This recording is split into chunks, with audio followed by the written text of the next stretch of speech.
Hello and welcome to the Just for Gamers video game podcast. Episode 112, That's Not My Mouse. That's not my mouse. In this week's episode, we talk Destiny 2. JfG Ash loves it. JfG Alex is fine with it. There's a Fonz from Microsoft. And finally, we have a great question from the live stream. Sorry, that might have clipped. That's fine.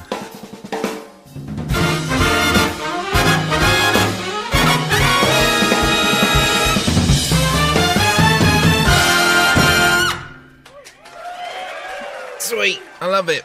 Let's go. Oh yeah, alright then. Ah, that's not my mouse. That's not my mouse. That's not my mouse. They call me keyboard. They call me monitor. Ooh. That's not my mouse. That's not my mouse. Wow.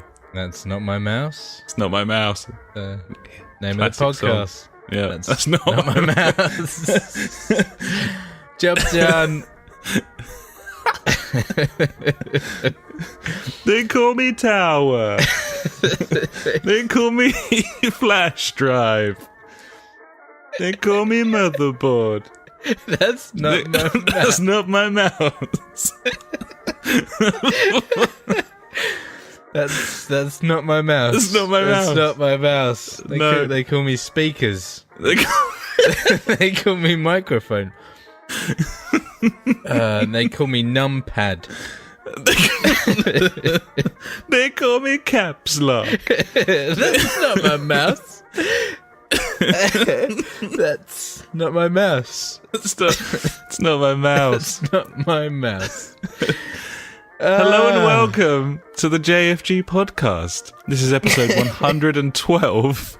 My name is Alex and I'm joined as ever by my very good friend Ash. And Ash, that's not my mouse. That's not my mouse, buddy. How's it going, buddy? How you doing? As always, buddy, I am good on a Wednesday. Sparkling thoughts give me the hope to go on. They fucking do as well. Yep. And on. Oh my god, just pissed myself a little bit with laughter. I didn't expect that so soon in the evening. I mean, fuck, I don't know what to do now. I was all prepped and ready. And now I'm just thinking about, that's not my mouse. They call me webcam. They call me webcam, do they? Yeah. They call me NAS drive. They call me nimble. Ooh. Yeah. They call me floppy disk. They call me ESX host 6. Oh. That's not my mouse. That's not my mouse. Yeah. That's not my mouse. There you go. I mean, we could just do 2 hours of that's not my mouse and I'd be happy. I think. They call me unmanaged switch. Oh.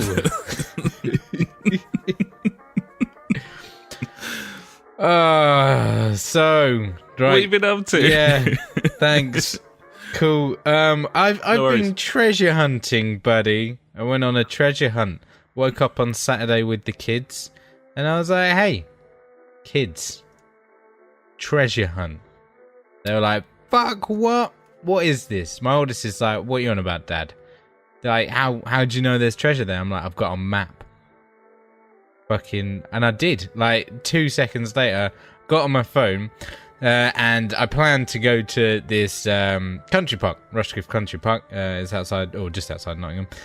And I googled, imaged it, and I was like, fucking sweet, there is an actual pirate map of this place. So I was like, cool, we're going. He's like, fucking sweet, let's do this. So I grabbed, they've got like a toy pirate chest. I grabbed that, and I grabbed like a bag of sweets, like shitloads of sweets, and shoved the sweets in my pocket. And we walked around the park and did lovely. It was a beautiful day, lovely and sunny. So we had loads of fun at the park anyway.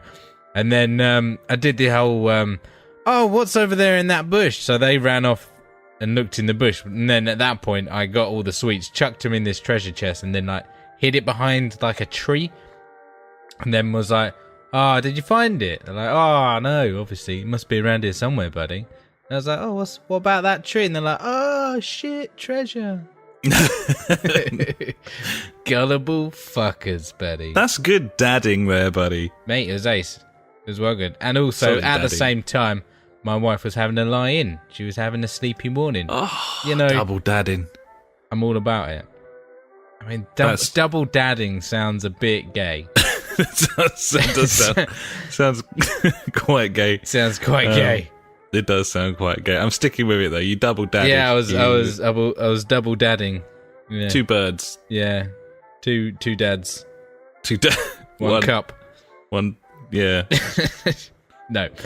I also went to a place called Planet Bounce, buddy. Guess what they had there? Tramampolines? Tramampolines. Buddy. I spent a whole hour tramampolining. I did some flips. I was like, wow. I thought I was too old to do this, but I wasn't. I fucking flipped the shit out of it. The kids were like, whoa, Dad! Triple dadding. The trifecta dad. Yeah. Yeah, so, it was my son's birthday party. So we went to Planet Bounce, and I made him a sweet-ass Pokemon cake. So it seems to be tradition now. Like, every year, I will do some crazy photoshopping. And this year, obviously, the theme was Pokemon. So I got a load of Pokemon on there. Did it in red and white, the classic Pokemon colours, half and half. And then I was like, hey, wait, he's well into his Pokemon cards. It was a joint party, him and his best mate. And, I made, like, 2 Pokemon cards with them in each one. And they were like, holy shit, that's well cool. I'm like, wow. Yeah. And then, like, I was just like, yeah, that's cool. I'm glad you like it. And then, like, all, like, the kids at the party were just like, whoa, you're a Pokemon card. I'm like, yeah, I did that.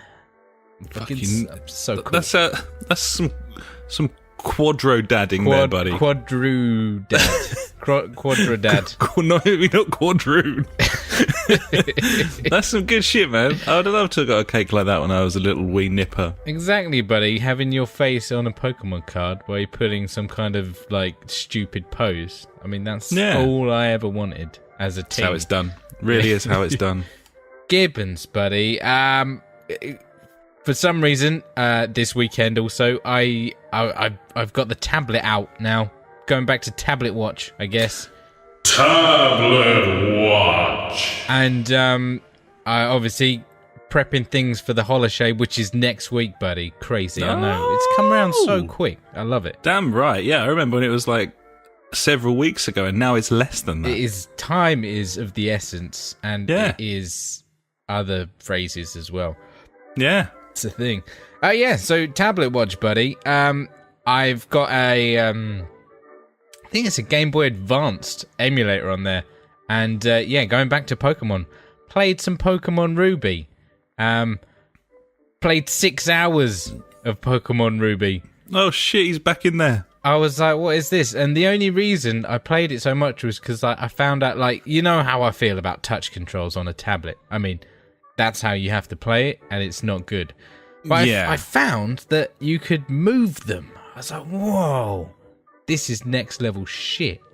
So, you just go in the settings, and you can move, like, the thumb pad, like, up a bit, and the A and B buttons or whatever up a bit. So I was like, fuck, I can actually hold my tablet like a tablet and play the game. So it was like, like a Nintendo Switch in a way, you know, which was great. And that is, I mean, because it's so often the case that it's just unwieldy or it doesn't really fit your hand or whatever. Because like normally they put the controls in the bottom corners, which is fine, you know, because obviously that's not obstructing the screen. But like mine's like a 10-inch tablet. I'm like, I'm quite happy to just move these up and just have them at the side. And it felt a lot more comfortable that way, which was really good. So I don't know if that's the thing that I could do with other games. I posted a comical picture of Pokemon Ruby in the community this week, where I met a guy and he's like, he said 2 random words, and he was like, is that really cool? I'm like, no, mate. And then he's like, what is really cool? And then there's like loads of preset words, and I was like, enjoy heroin. I saw that picture. That's a beautiful thing. Unfortunately, it is not heroin as in the drugs. They chucks an E on the end, but we got the picture. Yeah, me underwears. And yeah, he was like, that is really cool. I'm like, yeah, it is. And then like going around that little town, everyone's like, have you heard about Enjoy Heroin? I'm like, yeah, it's fucking sweet, buddy. It's a new drug. It's called cake. Yeah, enjoy. Yep. Yeah. But unfortunately, buddy, tablet watch has come to a sad end again. Fucking Chinese tablet for the second time has just been like, nah, I'm dead. Literally. Oh, come off it, really? I'm not even. I'm same not fault. I don't know. I think it's the battery again. Yeah, it's just like just shat itself. It won't charge. Like it'll boot up whilst on charge, but then it won't load Android or Windows. I feel like I've just given up now on it. It's like 2 years old. I've played it for, I don't know. I've used it countless times and it's been fun, but I'm gonna rip it to shreds and see what's inside. See what I can do with it. I don't know. Yeah. I don't know if I'll be able to get some kind of cheeky replacement battery or something.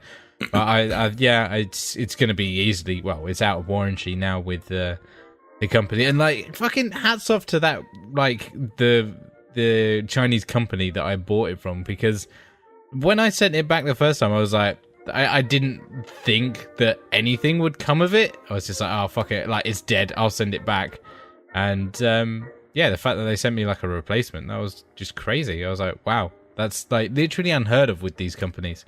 Which is very strange. Yeah, I mean, as you say, that it's different standards, isn't it? One of the things about buying stuff out from the Middle East and that is that it's kind of a bit dodgy, a bit untraceable, and like you pay your money, you take your choice, don't you? So exactly, you got like another year out of it, and yeah, that's the thing. I got it replaced and got another year out of it. I mean, I've had like one of my kids' tablets. Like I bought like Milo's first tablet was like a Curio, which is like a kid's dedicated tablet. That thing lasted like 10 months and then it was just like fucking just wouldn't even boot up. I was just like, wow. Luckily I got it like, normally they were like 100 quid, but I got it on like Amazon Black Friday for like 40 quid or something. So I was like, oh, fuck it. Okay, no, that's not so bad. Yeah. I mean, I think it's one of the reasons that the laptop market is in resurgence. The fact that like the marketplace was just flooded with like so many shite tablets, so many, and people just sick of it. They're just like, fuck this, man. Like I've got this thing, the battery like diminishes and diminishes. Yeah, it's just not good. But yeah, what was I gonna say? I was looking at like was it the Google Pixel C, like the 10-inch Google tablet? Oh, yeah. Looks fucking amazing, but it's like 400 quid. I'm like, I'm not spending that on a tablet. Fuck off. It's like, unbelievable. I mean, maybe if I used them like a lot, then yeah, I'd consider it. But I mean, if you're doing like graphic design or something where you're drawing with a stylus, then you'd invest. But for fucking web browsing, who's going to drop that sort of money on a tablet? Exactly, totally. So, yeah, so I decided to install Steam on my MacBook, and I've got Civ 5 and XCOM installed. I haven't run them. I'm sure they'll run terribly, and yeah, we'll see how that goes for playing like mobile tablet sitting on the sofa games. Yeah, man, absolutely. So yeah, apart from that, buddy, I've been full-blown Destiny noshing, or Destiny 2. Obviously, a lot of news came out this week. We'll hit that up in the news, but I'm very aroused, and yeah, I can't wait to talk about it. I mean, I've listened to 2 different Destiny podcasts this week, and I watched the entire live stream whilst putting the babby to bed while it was live. I mean, yeah, I'm invested already. You're the man to fill us in on that, then, buddy. I've forgotten all of it, but I was just like. All the way through. I've made a few like loose notes, and yeah, we'll just we'll chuck get straight into that once we hit the news, definitely. So yeah, buddy. Apart from that, just fucking sweating my tits off right now. I've got another little story, but I'm gonna save it for later because it's topical later. Nice. Okay, buddy. Yeah, I too am very hot. Neither of us have bothered closing the windows this evening because we think that little of our audience. So yeah, I mean, fuck those guys. Yeah, absolutely. I'm in my pants, actually. I mean, I'm glad I can only see your top half. I've strategically placed the webcam for for that purpose. I'm worried if it switches to your like laptop cam and that's kind of pointed just at your full-blown crotch. dong shot. Yeah, full-blown dong. Big old stabber. That's not my mouse. That's not my mouse. That can happen. Yeah, hopefully it won't. Oh, me too, buddy. Well, yeah, I'm just going to quickly say it now. Next week's podcast, we're going to try and do something on Monday night because obviously I fly away to destinations on the Tuesday, so it's going to be a live show. So I expect it to be exactly the same as this one, but maybe probably worse and with more coughing. Yeah, we'll see. We'll see how we get on. It's bank holiday, isn't it, on Monday as well? It is a bank holiday, yes, buddy. We'll fucking knock something out, mate. We love it. I love knocking one out. Yeah, me too. Cool, buddy. Well, Gotta do it. What, now? Not now. Okay. Not now. So yeah, that's my week out of games. What about yours, buddy? Yeah, been all about the place, buddy. Friend of the podcast, Paul, came down, or FOTPUK, as I'm going to start calling friends of the podcast. Okay. It's the correct acronym, FOTPUK, Paul. FOTPUK, PJ, FOTPUK, Mel, you know. Yeah, mate. I don't know if it's going to take off. Came down to my lovely town. We went pub hopping and the like. Just brushed about, really. Had a bit of a time. Got some Wingos, buddy. Knockoff of Nando's, but they deliver and it's nicer than Nando's and it's cheaper. That's what you want. All of those things are pluses, obviously. So they definitely we did that. Yeah, that was good. Yeah, just had a bit of a time over the weekend, really. Had a bit of a boozy weekend with friends. So on the Sunday, we went out to some pub called The Laughing Fish. That's only met an odd name. Mentioned it because it's a funny name. That's the main reason. There you go. Yeah, had a little look at the river, and there's like a steam railway down there, and that. It's a nice part of the country, fucking buddy. I gotta say, mate. Is that trains? You fucking love trains. Love trains. We got like 3 different like miniature steam railway lines in this neck of the woods. Why was I not informed about that when I came down? You can have a day with Thomas down here. It's fucking hell, mate. Genuine thing. It's bona fide. Beautiful. So yeah, lots of outdoor stuff because it's been really nice weather. I say nice, I actually hate it, but you know, it's been really hot and sunny, and that means outside is intriguing. Yeah, I just honestly I wish it would snow. It's not going to snow though. I don't think so. I mean, yesterday my wife said, if it snows, you can get a BJ. And I was like, fucking come on, snow. There you go. Snow. Yeah, no joy. It didn't. No joy. No joy. Snowing somewhere, though, buddy, I got to say. I should have said that. I should have got a webcam up of like Antarctica and be like, it's fucking snowing. Yeah. Next time. Fill your boots.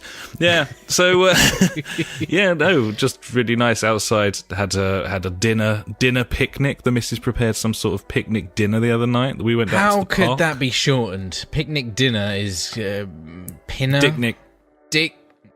Dicknick. Yes, yep. That is it. Well done. Dicknick.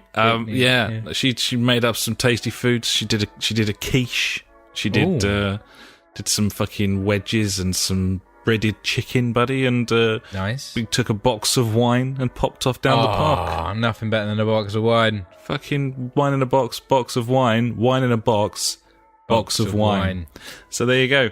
That was good shit. I think the 2 highlights of my time since the last pod, buddy. Firstly, the rice cooker has arrived.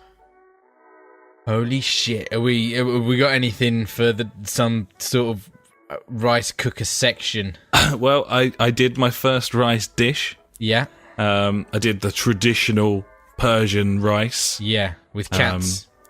I got it off of a website that was translated from German, so I knew it must be authentic. Yeah, got it. Yep. But yeah, no, this thing's brilliant. You just it's just got a dial on it with 1 to 4, and you just chuck the rice and the water in. And the traditional way of doing it is to put it on 1, wait till it's done, and then take the rice out, and then chuck your sort of infusion stuff in, buddy. So a knob of butter, perhaps, and some saffron, bit of saffron. You want to sort of ground that up and then dilute it a little bit, get some saffron juice. Should stick some chicken stock in there, mate. Oh, that's a dangerous game. Oh, it's a beautiful thing. Could be cheeky. With some leeks. Oh, I don't know about this. I'll get there, though. Do that with some chicken. There's Tasty Persian people stabbing themselves in the faces at the very thought of it. I hope so. It's either way, then you've got like a dial on the front, and it's got colours from like pink to brown, and you just choose like how crispy you want the bottom to be, basically. Because what it does is it cooks in this non-stick, like coated plastic thing that's completely heat proof and nothing sticks to it. So at the end of the day, like you put it on like 3 or 4, and then you just leave it for like, I don't know, 20 minutes or so, and then when it's done, you just put a plate on top and turn the thing upside down, and it just comes out like a perfect pudding, like a perfect cake. That's what you want, rice cake. Yeah, it's got the perfect rice inside, and then the outside is just this like browned, like crispy layer of like rice cake. It's fucking glorious. It's the best amazing. Rice. Once you've had that, you don't boil that shit ever again. And if anyone offers it to you, you fucking punch them in the face. So yeah, anyway, bold statement. I've got some big flat skewers on the way, buddy, so I can do some proper kebabs with it as well. The kebab made from like mincemeat, where you like flatten it down. You know when you see them in the shops, they've got like the little knobbles in them. Yeah. Yeah, that's where the dude's like pushed it down with his thumb along the big like flat kebab stick. So loves it. I'll do that. Worth noting as well that the windows are open and there's people around. Just so you know. Finally, buddy, probably, I don't know if it tops the rice cooker, but it's up there. It was, I think you'll remember me saying last podcast, it was Xbox Live free weekend just gone. And I thought, well, a couple of biatches, really. I've got my 360 set up because I've been suffering the Mass Effect trilogy for some time now. Have you actually made any headway with the? Not really. No, I didn't not really. think so. I mean, she's nearly finished the first one, but I haven't been present for all of it, and I haven't enjoyed any of it. So You're not missing out, mate. I don't think so. I mean, I will eventually load up the second one, and we'll see how we go there. But yeah, no, the first one can absolutely die in a fire. Frankly, it's just terrible combat, terrible acting, terrible story. It controls shit. I just don't see the redeeming features. You see, I played that game when I had little or nothing to do in my life. So that's why I think I played it all the way. Oh, maybe it was alright at the time. Maybe it stood up fine. I really can't detach myself from that time period, to be honest. So I can't really remember what games were like when that one came out. So normally I'm alright at doing that, but this is just bad. It's just a bad game. Maybe it was decent at the time, but I'm sorry, it's not a good game. I think a lot of Mass Effect fans would probably agree, to be honest. Like, it's got so much wrong with it. I mean, you spend half your time scudding about in a terribly unwieldy vehicle on planets of nothing. It is of not just amazing. nothing. And then you eventually go inside little bases that all look the same, and it's just a corridor shooter with shit cover mechanics and terrible shooting. So, there you go. Yeah. Not great. But No. I did play on Xbox Live, and the birth of game night for us, buddy, of course, was when myself and Fotpuk Paul Yes. used to play Project Gotham and a bit of Vegas and stuff at his house back in the day. Like, we're talking 10 years ago. Yeah, and a bit, I'd say, maybe. So I thought, fucking, why don't we do that then? So we did, buddy, and I will talk about that shortly. Ooh, can't wait, buddy. I'm sure it's Sweet. going to be electric. Givens, sweet as the proverbial. So yeah, that's my week. That's your week. We should probably go and talk about what we've been playing. Gibbons. Do you want to kick things off, Biznitch?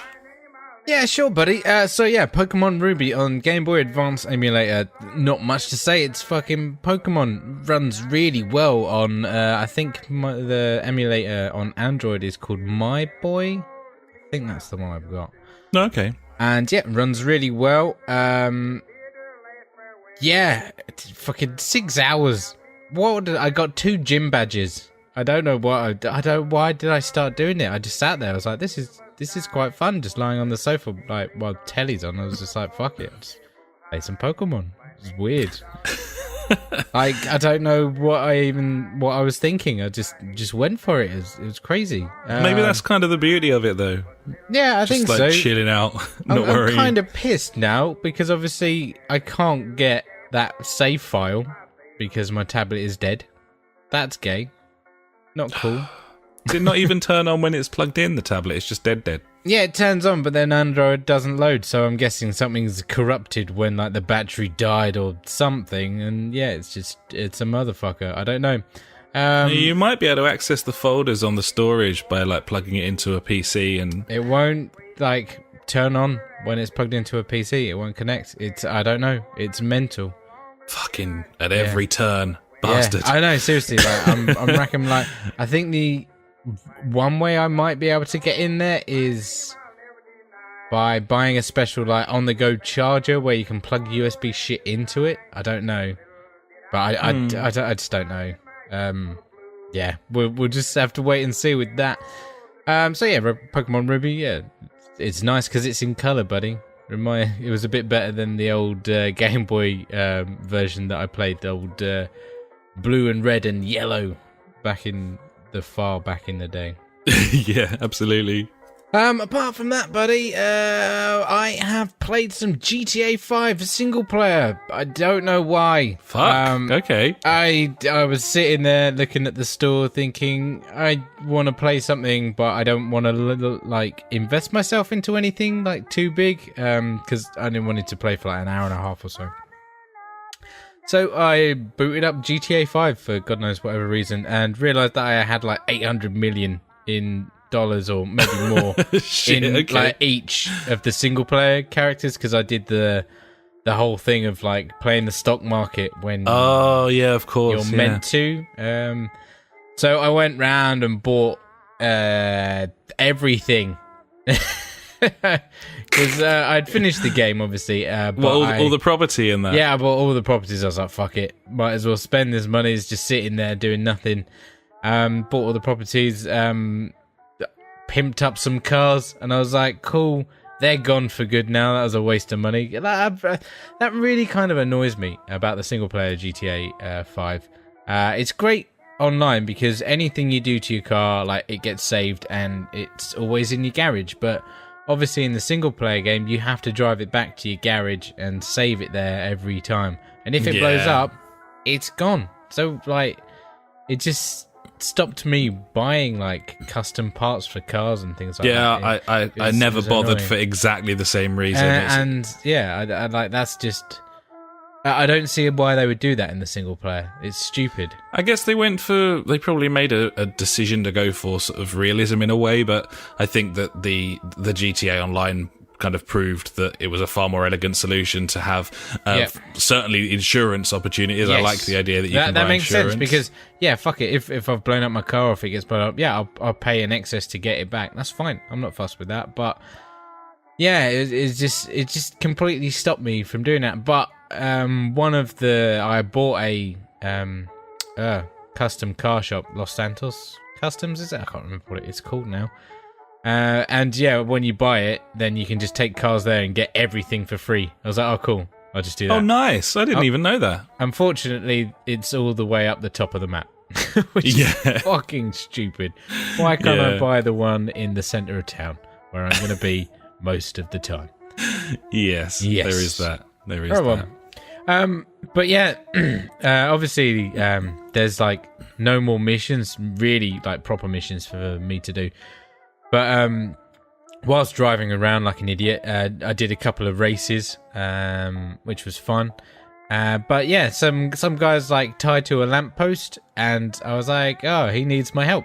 So I stopped off, picked him up, and he's like, oh, I'm on my stag do and all this shit. So I had to drive him, get a car, then drive him, pick up his, like, best man and stuff. And I was like, that's really cool that this game has still got shit that I haven't seen. Yeah, especially seeing as you bought the game twice. Yeah, true. But yeah, it's just a credit to that game, really, and how awesome it is. Yeah, GTA 5, buddies. Yeah. If you haven't got it, like, what the fuck? Yeah. Yeah, I don't know what's going on there. I mean, it's been in the charts since the PS4 launched, I think. Exactly. It's an incredible amount of time. Yeah. I mean, I started a new campaign on that a little while ago, and kind of just other things came out, I think. But I've always thought I would go back through it again. It's just a classic, like genuinely a classic. Yeah, it really is. One of the games of all time, I think, GTA 5. Definitely. Yep. So, buddy, apart from that, it's just games that we have played together for me. So, you've got quite the list. So, what you been playing, buddy? I've been busy, man. I've been busy. Let's kick things off with Xbox Live, because I was really excited to go back to a couple of games that basically was our bread and butter when we first started playing games online together. And they were Rainbow Six Vegas 2 and Project Gotham Racing 4, which God knows how many hours I've played of those over the years. But fuck me.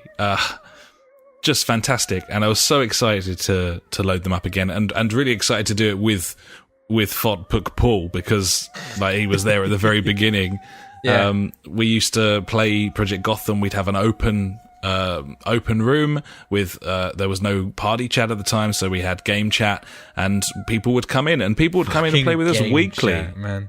Game chat. People would come and play with us weekly. If you were a dickhead, then you got kicked, and people soon learned that. And we had some absolutely amazing races. To be honest, it's the sort of clean and exciting and close racing that I don't know if I've ever enjoyed on any other platform or any other game, because as you'll see from a little bit later on in my list of games, is very, very hard to come by good online racing where there isn't at least one fuckwit who just wipes everyone out, keeps crashing into people, parks on the start line. Winner! People are fucking dickheads. And yeah, with Gotham, we had sort of control over the lobby, and we kind of fashioned a bit of a community back in the day. So yeah, anyway, enough of that. More on to now. I loaded up Gotham. I have played it kind of vaguely recently, but I hadn't played it online because obviously you need live, and I wasn't going to pay for it to just try it out again. Yeah. And yeah, so we loaded it up. We played some races. We played some split screen, and then we thought, okay, let's go online to see if anyone is playing this game. And we did a search, and there were no lobbies, no one to play with. Oh, so we made a lobby. And we played as though we were just playing offline split screen, but had an online lobby available to join. And lo and behold, motherfucker, people started joining that lobby, and we had 5 or 6 people in there in the end, and we had some fucking fantastic races. Now, I don't know if people still play Gotham regularly, or if it was the Xbox Live weekend that did it, the fact that it was free. Kind of thing, yeah. But I was very pleased, and I've got to say, and you know, I think I've probably played almost every AAA racing game since Gotham came out, because we just get all of them, don't we? Because I'm a bit obsessed with it. Indeed. That game still holds up. Honestly, it still holds up. It's still a fantastic game. It's got such an amazing collection of vehicles and tracks. Like, the diversity there is second to none. It's so beautifully presented. There's so many different modes and options.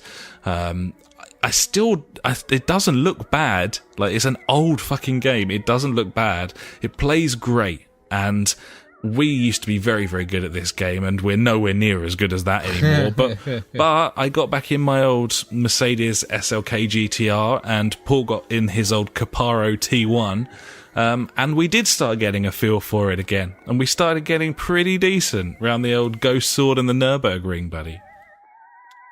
I mean, that was always a favourite of mine. That bit of Ghost Sword, yeah. Track, those Quebec tracks as well, really, really good. Macau. And just a fantastic selection of cars. It was so enjoyable that it made me want to pay for live, so that I can jump on there every now and again and play some racing. It was just great. It didn't feel like retro gaming, because I just feel like that game was such a masterpiece that it's aged like a fine wine, buddy. And it's just really, really good. It's a shame that you haven't got your console anymore, because I definitely would have jumped on if I had one, but it'd be great to do a retro game night at some point and go back and play some of the stuff that we used to play. Maybe we'll keep an eye out for a console, for you that goes right down in price. You can pick up for like 40 quid or something. That'd be pretty that's good. the thing. It's just a case of keeping an eye out and see if anything pops up. Yeah, which would be cool. Gibbons, it will happen. So the other one, of course, Rainbow Six Vegas 2. I played this one solo on the Sunday as the free weekend continued. I did a little bit of terrorist hunting, buddy, but it's not much fun with the AI, if I'm honest. You can lone wolf it, of course, but that game always used to kind of cheat by you'd go around a corner and then it'd put a terrorist in the room you just left, kind of thing, which meant that it was far better when you were playing with friends. So I thought, okay, well, what about versus mode? And I went in to play a match, and there was nothing in there, and I couldn't really remember if that's where we went or if we went into ranked. Anyway, I went into the lobbies, and I did a search, and just for shits and giggles, I did a filtered search for attack and defend on the villa, expecting nothing to come up. Nothing to turn up, yeah, totally, yeah. I'd be surprised if anyone was playing that game, but for there to be multiple lobbies of the attack and defend on the villa would be utterly ridiculous. And there were, buddy, there were 3 different lobbies for attack and defend on villa. That's amazing. All with people in them. I joined a full room, like I made up the last number in a full room, and we played attack and defend, and it was fucking fantastic. Like, I was shy, of course, like I was like a proper noob, and I was kind of embarrassed because I'm like a level 25 elite or something on that game from all the hundreds of hours we played it. But all the same tactics still worked out. Like I remembered after about, I don't know, like after about 15, 20 minutes, I was like, oh shit, yeah, no, I always used to run underneath the wooden decking and go up into the kitchen because then you can't be seen out of the windows and it's too dangerous to go through the garage. Yeah. And then I was like... And then I went, and then I used to run through their spawn point with the jacuzzi in it because they'd all just spawned and no one was probably dead yet, so it was the safest way to go. And then I'd go up the stairs and I'd put my C4 down and fucking park the bus, buddy. And normally, like back in the day, this would have like massively annoyed the shit out of me, but I came out of the master bedroom and was gunned down from some little fucker looking through the skylight on the roof, and instead of being annoyed by that, I was like, yes, tip of the cap, sir. Good shit. That's what you want. But yeah, man, fucking great game. It looks exactly the same, like it hasn't aged, because it always looked shit, and it still looks shit. It's a bad looking game, it always was. Not great. But yeah, just such a pleasurable afternoon playing these old games that we pumped all those hours into all those years ago. It's just fantastic. Yeah, highly recommend it. It's a shame that I missed out, I think. I mean, there's still time to do it. I mean, if Gotham was backwards compatible, then I would have pushed the X-Bone argument a little bit harder, I think. Yeah. Maybe pick up a Slim as a compromise so that you've got that 4K player for if you get a telly or whatever, but yeah, that could have done with being backwards compatible. I mean, obviously there's no studio there to do that work anymore, but they could have got someone in to do it, I think. I would have thought so. So anyway, we will move on because I've been rambling for some time. I've put Overwatch on my list, but I played like 2 matches of it, so it's not really worth talking about. But I did enjoy that. We were going to play it on co-op game night, but despite the fact that it was quite prominently placed in like the first 10 games on my media bar, I loaded the game up, and as fucking PlayStation so often does, it just went, update file added to downloads, and it was like 10 gig. So that was the end of that. Yeah, fucking it was. Stupid. Unfortunately. Just dumb, man. Why does it do that? The worst possible time for it to download an update is when you launch the fucking software. Yeah, exactly. Why do that then? It's so I don't understand. I do not get it. I don't know, buddy. Clown shoes. It's the whole point of having a console that's in a standby mode and fucking connected to the internet is, you know, what other reason is there other than the fact that it updates itself on the fly? There is no reason. It's bullshit. I don't know. So I also played that Marvel thing. The one that I sent to your console. It appeared on my console. Yeah, I was my like, bad. what is this? Yeah, well... Bafflingly, my console was switched off. And so I don't know exactly when it downloaded. I think maybe the missus was watching telly in the morning or something. I'm not sure. Possibly. Have you played it? No, not yet. Haven't had a chance. What is it? Is it like an isometric thing, isn't it, or something? Yeah, it's... Well, I don't know what it's going to be like in terms of online stuff. It was the beta is like a career mode thing. Okay. But yeah, it's sort of isometric top down.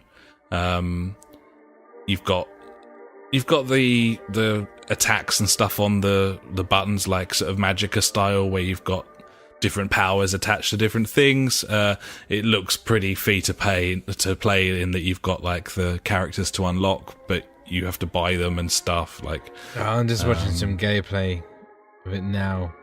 I'm not that impressed. No, it's pretty rudimentary, to be honest, and it doesn't look great, and it doesn't. And I played through the intro, which is like the first mission, and it's got a bit of a tutorial and stuff. Yeah. And then it loads you into a hub world with a load of other people, and the frame rate just dives. Shits itself, yeah. Yeah, awesome. yeah, just That's absolutely. Like them hub worlds. It's in beta, so, you know, fair enough or whatever. But, yeah, no, it's not very impressive at all. It might be worth us firing it up just to give it a go because it's got co-op. Yeah. But other than that, yeah, probably not worth it. So finally, GT Sport, I'm still playing. The beta's still on. I don't know why it's still on. I still can't talk about it, which is stupid because there's hundreds of videos of it out and previews and printed stuff. So dumb. It's fucking everywhere. So it's really stupid that I can't talk about it. But I'm still playing it. So make that what you will. And Project Cars is the other one that I played, buddy, except I played it online. I played Project Cars online. With other people? With other people, and people equals shit, buddy, as Slipknot always say. Yes. Just honestly, like, I had a couple of good races, but there was always a douchebag in there, without fail, someone who spins people on the line. The first 3 online races I played, there was someone on the grid who didn't brake for the first bend and just piled into everyone. Yeah. You'd think by now that, like, people would have just fucked off. Yeah, I know. I don't know what the motive is there to still be on there. And you can tell, like, the people who really want to enjoy the game have just had to relent and make it non-contact. So just ghost car type stuff. But that's nowhere near as fun. Like, in one of the races that I played, we played around the Alton Park International track in, like, GT4 cars. Yeah. They're kind of, the GT3s are your easiest car to drive. The GT4s are slower but sort of slidier as well. So it's quite a good challenge. I had a fucking fantastic ding-dong battle with this guy. Yeah. It was genuinely really, really good. But that was after there were 5 or 6 stupid collisions at the start. And by the end of that race, despite the fact that we were 5th and 6th out of a grid of 15, we finished 1st and 2nd. Every other fucker quit out of that game. It's just impossible to get a good race, it seems. I made a lobby in the end and controlled it myself for a bit, but it didn't fill up very quickly and people didn't stick around, so it's disappointing. It's such a great game, and I love the idea of playing, like, exciting, competitive racing with people online, but it just seems like an impossibility, man. The world's just got too many cunts in it seems. It does seem that way, buddy. Unfortunately, but, you know, like you say, Slipknot said it best. They did. People equal shit. Yeah, and what can you say? What I can say about GT Sport is that the races I've played on GT Sport, people haven't been cunts. But whether that's because it's a beta and people are, like, testing it, and the people who signed up for the beta are, like, they're going to be hardcore into it kind of thing. Yeah, so as soon as the public get the hold of that shit, then it probably all go tits up. But anyway. So yeah, anyway, that's me, buddy. Quite a lot of stuff, actually. Sorry for waffling on. Quite the pack. Yeah. Few bits and bobs. So other than that, we've played a couple of things together. Let's dismiss one of them instantly. We finally played Raiders of the Broken Planet, and it is wank. Oh, it's terrible. The controls were bad. Everything was bad. It was bad. It's got some interesting ideas. It was bad. The 4v1 thing is not like a sort of evolved thing. It's you're a team doing a mission, but it'll chuck one like rogue agent in with the AI who's a human controlled player who's like super powerful, and they're basically there to kind of piss on your chips. So that's an interesting concept. Graphically it looks quite nice, and I think the menus and everything quite nicely put together, but fuck me, just play shit, man, and that's all that matters, isn't it? That's the thing, isn't it? Like, it might look all nice, and like that's from the videos I was like, oh yeah, this could be quite good. Like, visually it's a nice game, but just those controls just didn't feel right. I was trying to do like melee attacks and stuff like that, because it seemed like as soon as I pop out of any kind of cover, I was downed instantly. I don't know. There's obviously something behind it where I had to learn how to play the game properly, and I'm not going to give it that chance, buddy, because I didn't enjoy it. No, and on top of all of that, you know, the main menu loads up. You can see immediately a UI with 3 different currencies on it, and standard character buying, and like, who can be fucked? We got so many games now. We don't even need to. I don't need that kind of thing. In my life. It's nice to dip in and be like, okay, yeah, fuck off, kind of thing. Yeah. But you know, why would you play that? I don't know. I mean, I couldn't get connected either, and I won't bash it for that, because it's a base. It's a test. There's going to be exactly. There's going to be connection issues, but yeah. I spammed it. I tried on 3 separate occasions over the weekend, and the time that you happened to be online on Sunday morning when I was giving it a go, that was the first time it had worked. I tried twice on Saturday to get a game. And also the last. Yeah, and the last. So yeah. Anyway, we'll dismiss that, I think, and move on to our newly founded co-op night, courtesy of old Funkamo, buddy. He's done well. And we played some Snap Map, didn't we? Old Doom Snip Map. Yeah, after about an hour of loading into the game. Oh god, yeah. Go through like 6 loading screens. It's crazy. It was just ridiculous. And then we had to go through the whole hassle of working out how to even start one of these Snap Map games. And just weirdly difficult. Yeah, it was very confusing. And in the end, it was okay, because we got into a couple of them that were fine. A lot of people have obviously put in a lot of time in these snap maps, but unfortunately for me, they're not very fun, buddy. Yeah, it's a bit of a problem. I haven't tried making anything on there myself, but judging by the content after the game's been out for over a year, it's probably not that easy, and also it probably is fairly limiting. Because for me, it just seemed a lot of like death rooms. Together, and that was it.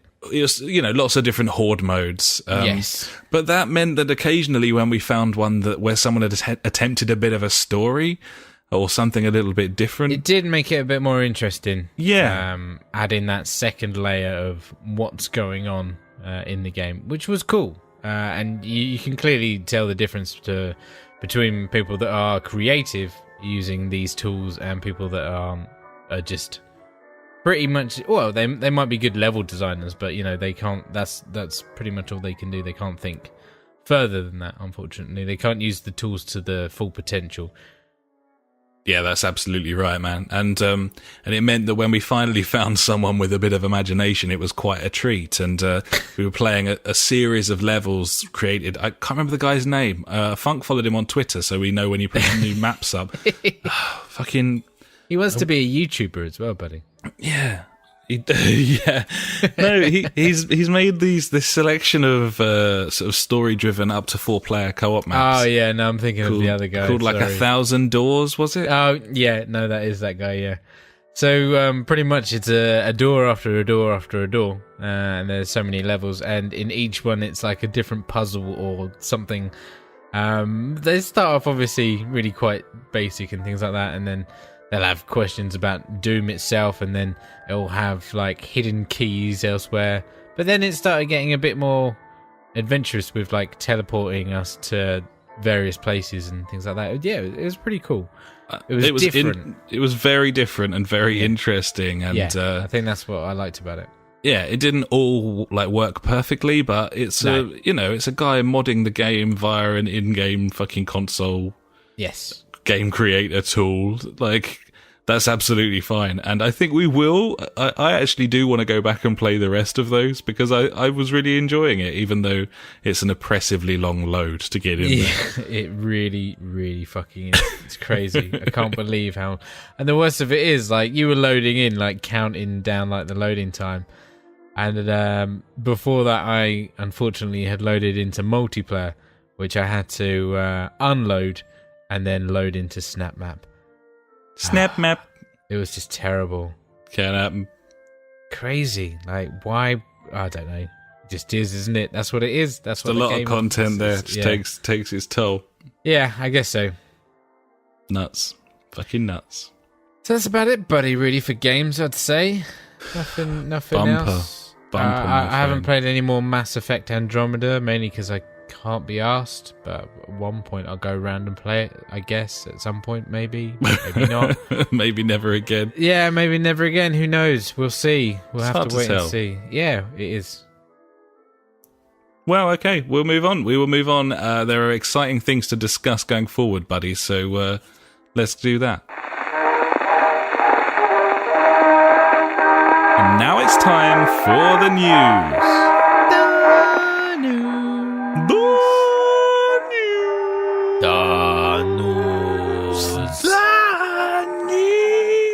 Fucking news.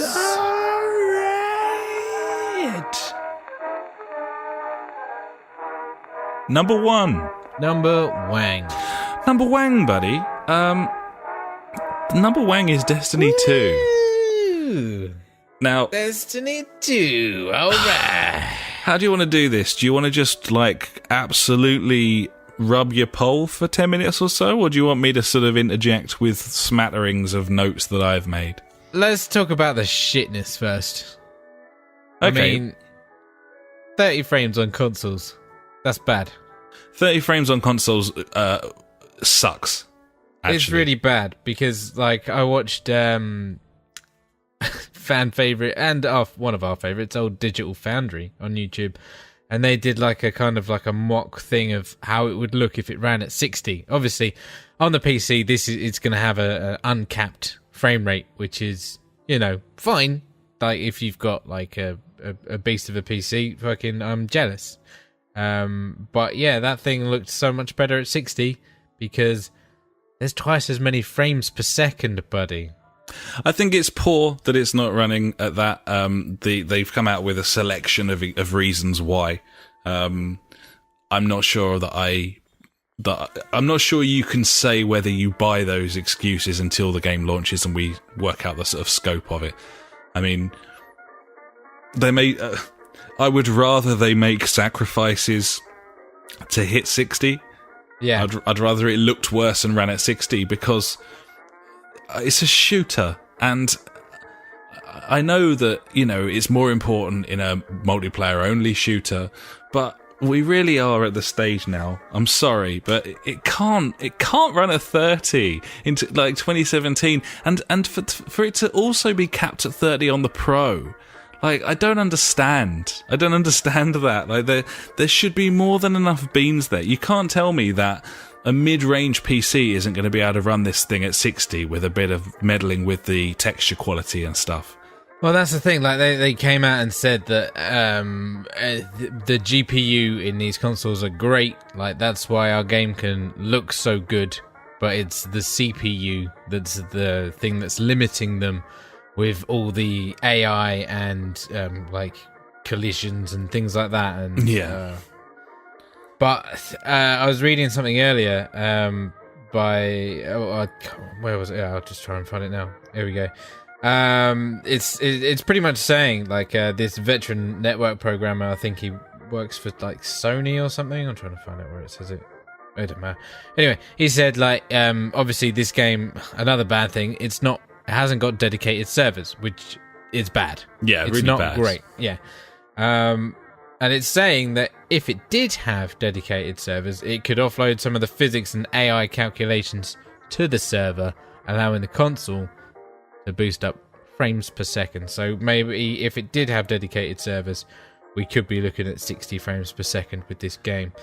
Which, yeah, like, looking at that video, like, it looks fucking so much better at 60. I mean, it's like the driving games, like Drive Club, that runs at 30. And you switch from like Project Cars or like F1 and then go to Drive Club and you're like, oh, what's this? Like, actually, the biggest one was what was it? Fucking Rainbow Six Siege, wasn't it? Like, the online was 60, but the terrorist hunt was 30 or That's something right. like that? Online terrorist hunt runs at 30 frames. And yeah, crazy. you switch over to competitive play and it's genuinely like playing a different game. Yeah, crazy. So And you like switch back to the 30 and it just Yeah. hurts your fucking face. Like, these comparisons, like, if you want to see a comparison, you could just go on YouTube, or like there's like GIFs and everything out there showing you different frames per second, and yeah, you can easily notice the difference between 60 and 30. I think the next interesting question is I know that they don't want to talk about the Xbox because they've got, all these deals with Sony, yeah. But what is this capped at 30 on the Scorpio? I don't know. They haven't said anything about the Scorpio. There's no excuse that system with those specs. There is no excuse for Destiny 2 not to run at 60 on that console. Well, I don't know. Like, with the PS4 Pro, they're like, yeah, it's 4K, but it's locked at 60, so it looks really nice, but still it's locked at... did I say 60? I mean 30. Yeah, 30, yeah. I did, yeah, sorry.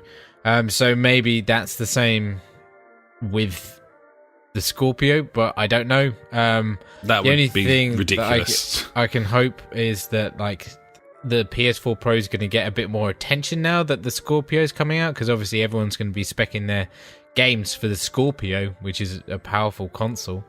Hopefully that's going to filter Drag down to things the up. PS4. Yeah, for the PS4 Yeah, Pro, why not? because, like, literally that thing has... I don't know. I'm questioning if I should fucking sell it, because I still got my old PS4. I mean, get rid of the Pro and then, I don't know. I mean, But you couldn't have predicted the lack of support. I know, right? And I was always saying, after all this time, I was saying, I'm really worried that things are going to run badly on the normal PS4.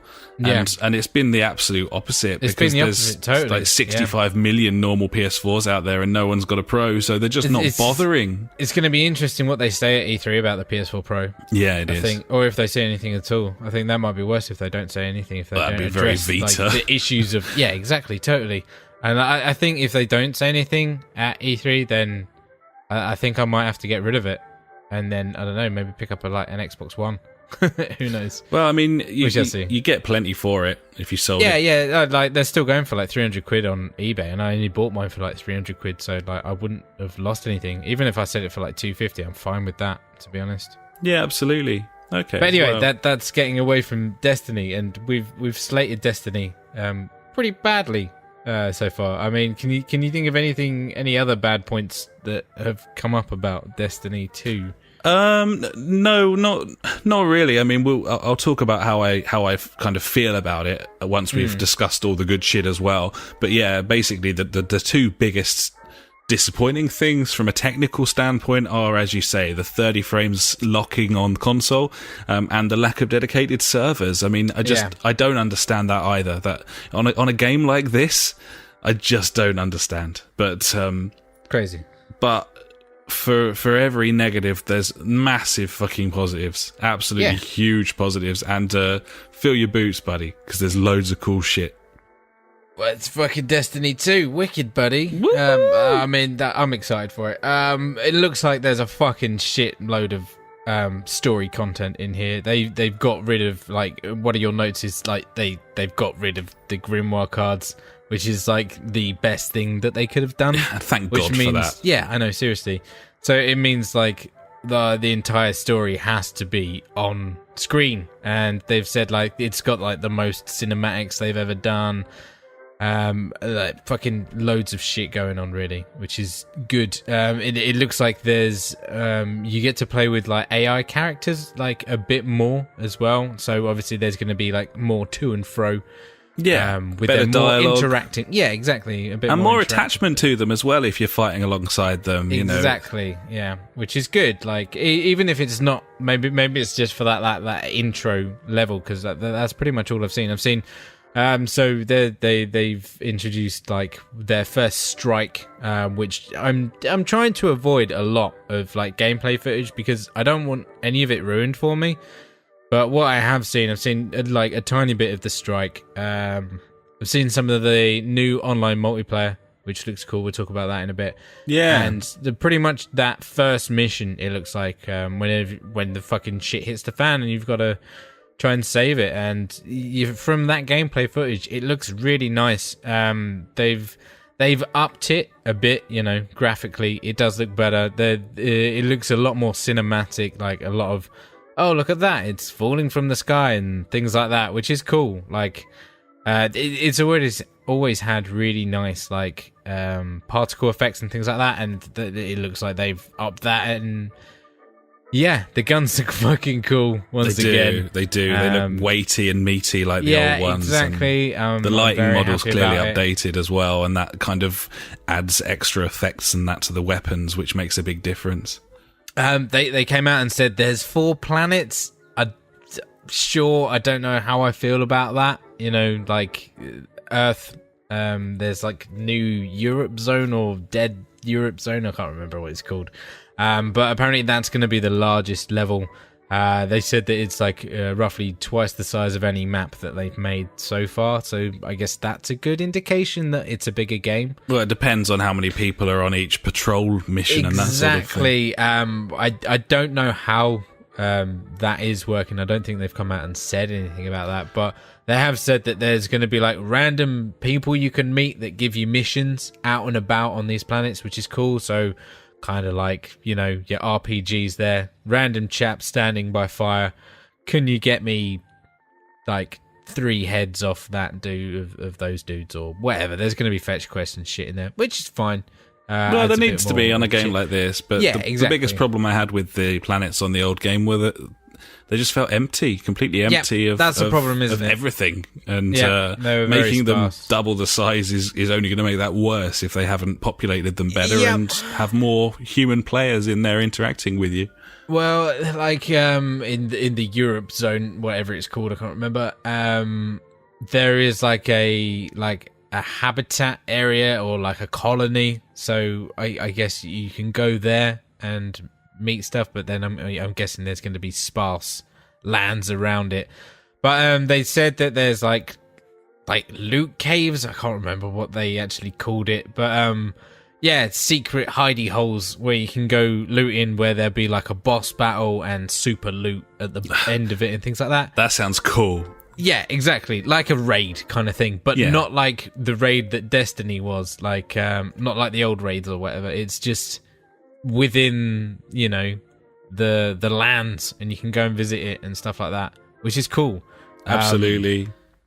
And it'll make things smoother, won't it? And that's another thing that I like the sound of, is that you haven't got to keep pinging up to orbit and then pinging down to somewhere else. I was going to get onto that, which is way so much better. Yeah. If there is a way to like manage like your inventory as well, like store it and shit like that, like a bit better, whilst not having to go back to orbit and wherever it is, like to hand in your bounties and things like that. That would be nice.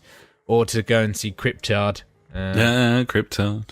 Our favourite Cryptard. What were they called? I can't even remember. Cryptograph. There you go. I just got so used to calling him like Cryptard. Clans are in the game. So yeah, when it loads and you have bought it, obviously, because I've sold it to everyone. So I'm a massive douche. Yeah, come and join the JfG podcast clan. We'll be on there. We'll clan it up. And we got 4-man fire teams now rather than 3, is that right? Single player, I think it's 3-man fire teams. And then online multiplayer, it's 4-on-4, I think. So still 3 for the missions. Yeah, I Right. think so. I'm going to Google it now. Yeah, I might have got the wrong end of the stick there.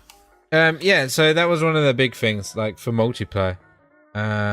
They said max players in fire team is 4. What's this? Everything in multiplayer is now 4v4. It used to be 6v6, I believe. Yes. So they've narrowed it down. So like any of like the extra stuff, like the Trials of Osiris, which is like, you know, that thing where you compete against other people and get shit. That's all 4v4. I think I prefer that. I like the smaller skirmishes. Yeah, I think so. 6v6 felt a little bit hectic. And yeah, I mean, Gears has shown how good like 4v4 sort of stuff can be. Yeah, it's it should be a lot better. The new game mode, I can't remember, is it Colossal or something like that, which is pretty much standard attack and defend. There's a couple of bombs on the map. You go and activate or defuse them to win, or you completely wipe out the other team, which sounds right up our alley, buddy, because we love a bit of attack and defend. Absolutely. Yeah, I am looking forward to that, because I did try to get into the online on the old game, and without much joy, but I always liked the idea of it, because the shooting has always felt so good, and I'm sure it will here as well. Gibbons, buddy. Where else is there? We will finally be able to do all the content, hopefully, without having to fuck about in stupid out-of-game apps and stuff like that. So they've introduced a new thing, which, once again, I don't know what it's called. I haven't written any notes about it. Who cares what it's called? We know about it. That's what matters. Exactly. It's a thing where, like, if you're playing on your own or with like a small group of people, and you want to do the strike, which is normally it's a 6-man thing. What you can do, you can ask any clans that are planning to do that strike. You can be like, "Hey, I want to do the strike. Can I join you guys?" And if they've got room and they read your little profile and think, yeah, you're the man for us, or woman, or either or. I mean, whatever. Float your boat, buddy. I don't mind. Androgynous mammal. And yeah, if that's who you are, then yeah, come on in. Let's go and do it. So yeah, I think they came out and said like 50% of Destiny players, original Destiny players, never actually got to do any of the strikes. Which is raids, strikes, whatever they are. Raids, raids, yeah. Which is what we are, buddy. We're in that statistic. Yeah, I would have loved to have done them, and we never got round to them. And now, hopefully, they have eradicated that problem. Yeah, Michael. Yeah, Michael. Yeah. So there we are. That's loads of info. Can you think of anything else before we sort of summarise what we think so far? Not off the top of my head. I think we've hit all the notes there, and I've added on some shit that I can vaguely remember. Launch date for the consoles is the 8th of September. It's going to be later on the PC. They haven't announced the date yet. Do you want to play the beta, bearing in mind how things went with Destiny originally? I always felt like the amount of time we put into that beta kind of ruined it, damaged the game for us a little bit. Are you looking to get on that? I think I'd like to love get the in, game, so I think I'd like to get in there and just see what the menus are like, which is fucking like something that I definitely would do, which is dumb. I just want to see like the look and feel of it. I don't want to do loads of content. I don't want to, because we played like about 6 hours into like that beta, maybe, or alpha or whatever. Easily, we played it a lot and enjoyed it. And yeah, like you said, when it came down to the actual game, we were like, oh, we've got to do this all again. And we've had that fatigue before. I think the Division as well. Yeah. Didn't we did that like twice before actually getting the game. We were like, right, we've got to do this again. And I don't know. I mean, I've pre-ordered it. Luckily, I didn't pre-order it with like the fucking season pass. Yes, I buckled once again. Every time. Yeah, Michael. Well, I want to let you conclude because I think that you're going to be a little bit more upbeat than I am, although I'm not looking to bash Destiny 2, and I am genuinely really excited for it. But I think the thing that disappoints me is that I was really hoping, and I probably knew better, but I was really hoping that it was going to be really new. Like I was hoping that they were going to have changed a lot of stuff. And they've changed a lot of key things about the systems, and they've optimized the game. Yes. But it still looks the same. And that's not necessarily a bad thing. I know. Because I loved Taken King. I enjoyed Destiny base copy because it's a great co-op game with friends, and there's a whole horde of different things that you can do there, and that's great. But I have played Destiny. I have played the Taken King, and this looks not just similar, but basically the same. It's the same engine, the same models, the same game, the same menus, the same systems. Like, yeah, it's way better, and yeah, I'm up for playing more. But I naturally am not as excited as I would be if they were like, fucking, we're going to burn your eyes out with this amazing new engine, and we've got like all this stuff. And that just isn't there. And then the 30 kind of hits that home even further. The 30 is a big fucking, like, I that is the worst of it for me. That is just like, I don't know. That was a big kick to the dick, really. I'm hugely excited to play this. And it's going to be awesome. And I do want to get on the beta. I don't give a fuck. Like, I'm totally up for it. I'm all in. But I felt like I had to temper that somewhat by saying, it's a little disappointing that this isn't like a new game, really. It's like Destiny 1.5. Yeah, I know. It's like they're on about in the Giant Bombcast today, like it's not Destiny 2 and it's not Destiny 1.5 because the Taken King was Destiny 1.5. No. And then, so this is Destiny 1.75 or something? I would disagree with that. I would say that the Taken King was Destiny 1.0. Yeah, I think Destiny was Destiny 0.5. Yeah. But totally, I agree with them there, to be honest. But and yeah, I'm extremely excited about this game. But you are correct; it looks the same. The only thing I can think of is like it's a franchise game. You know, like how can they differentiate it from the original so much? I know having a new engine and having it all nice and super shiny and running better would be a good start, but I think they've obviously, you know, they've clearly heard what the fans have been craving, and they're like, we should probably fix these things. Yeah, and and you look at the most successful long-running franchises, and things don't change that much from year to year or from totally 2 years to year. No.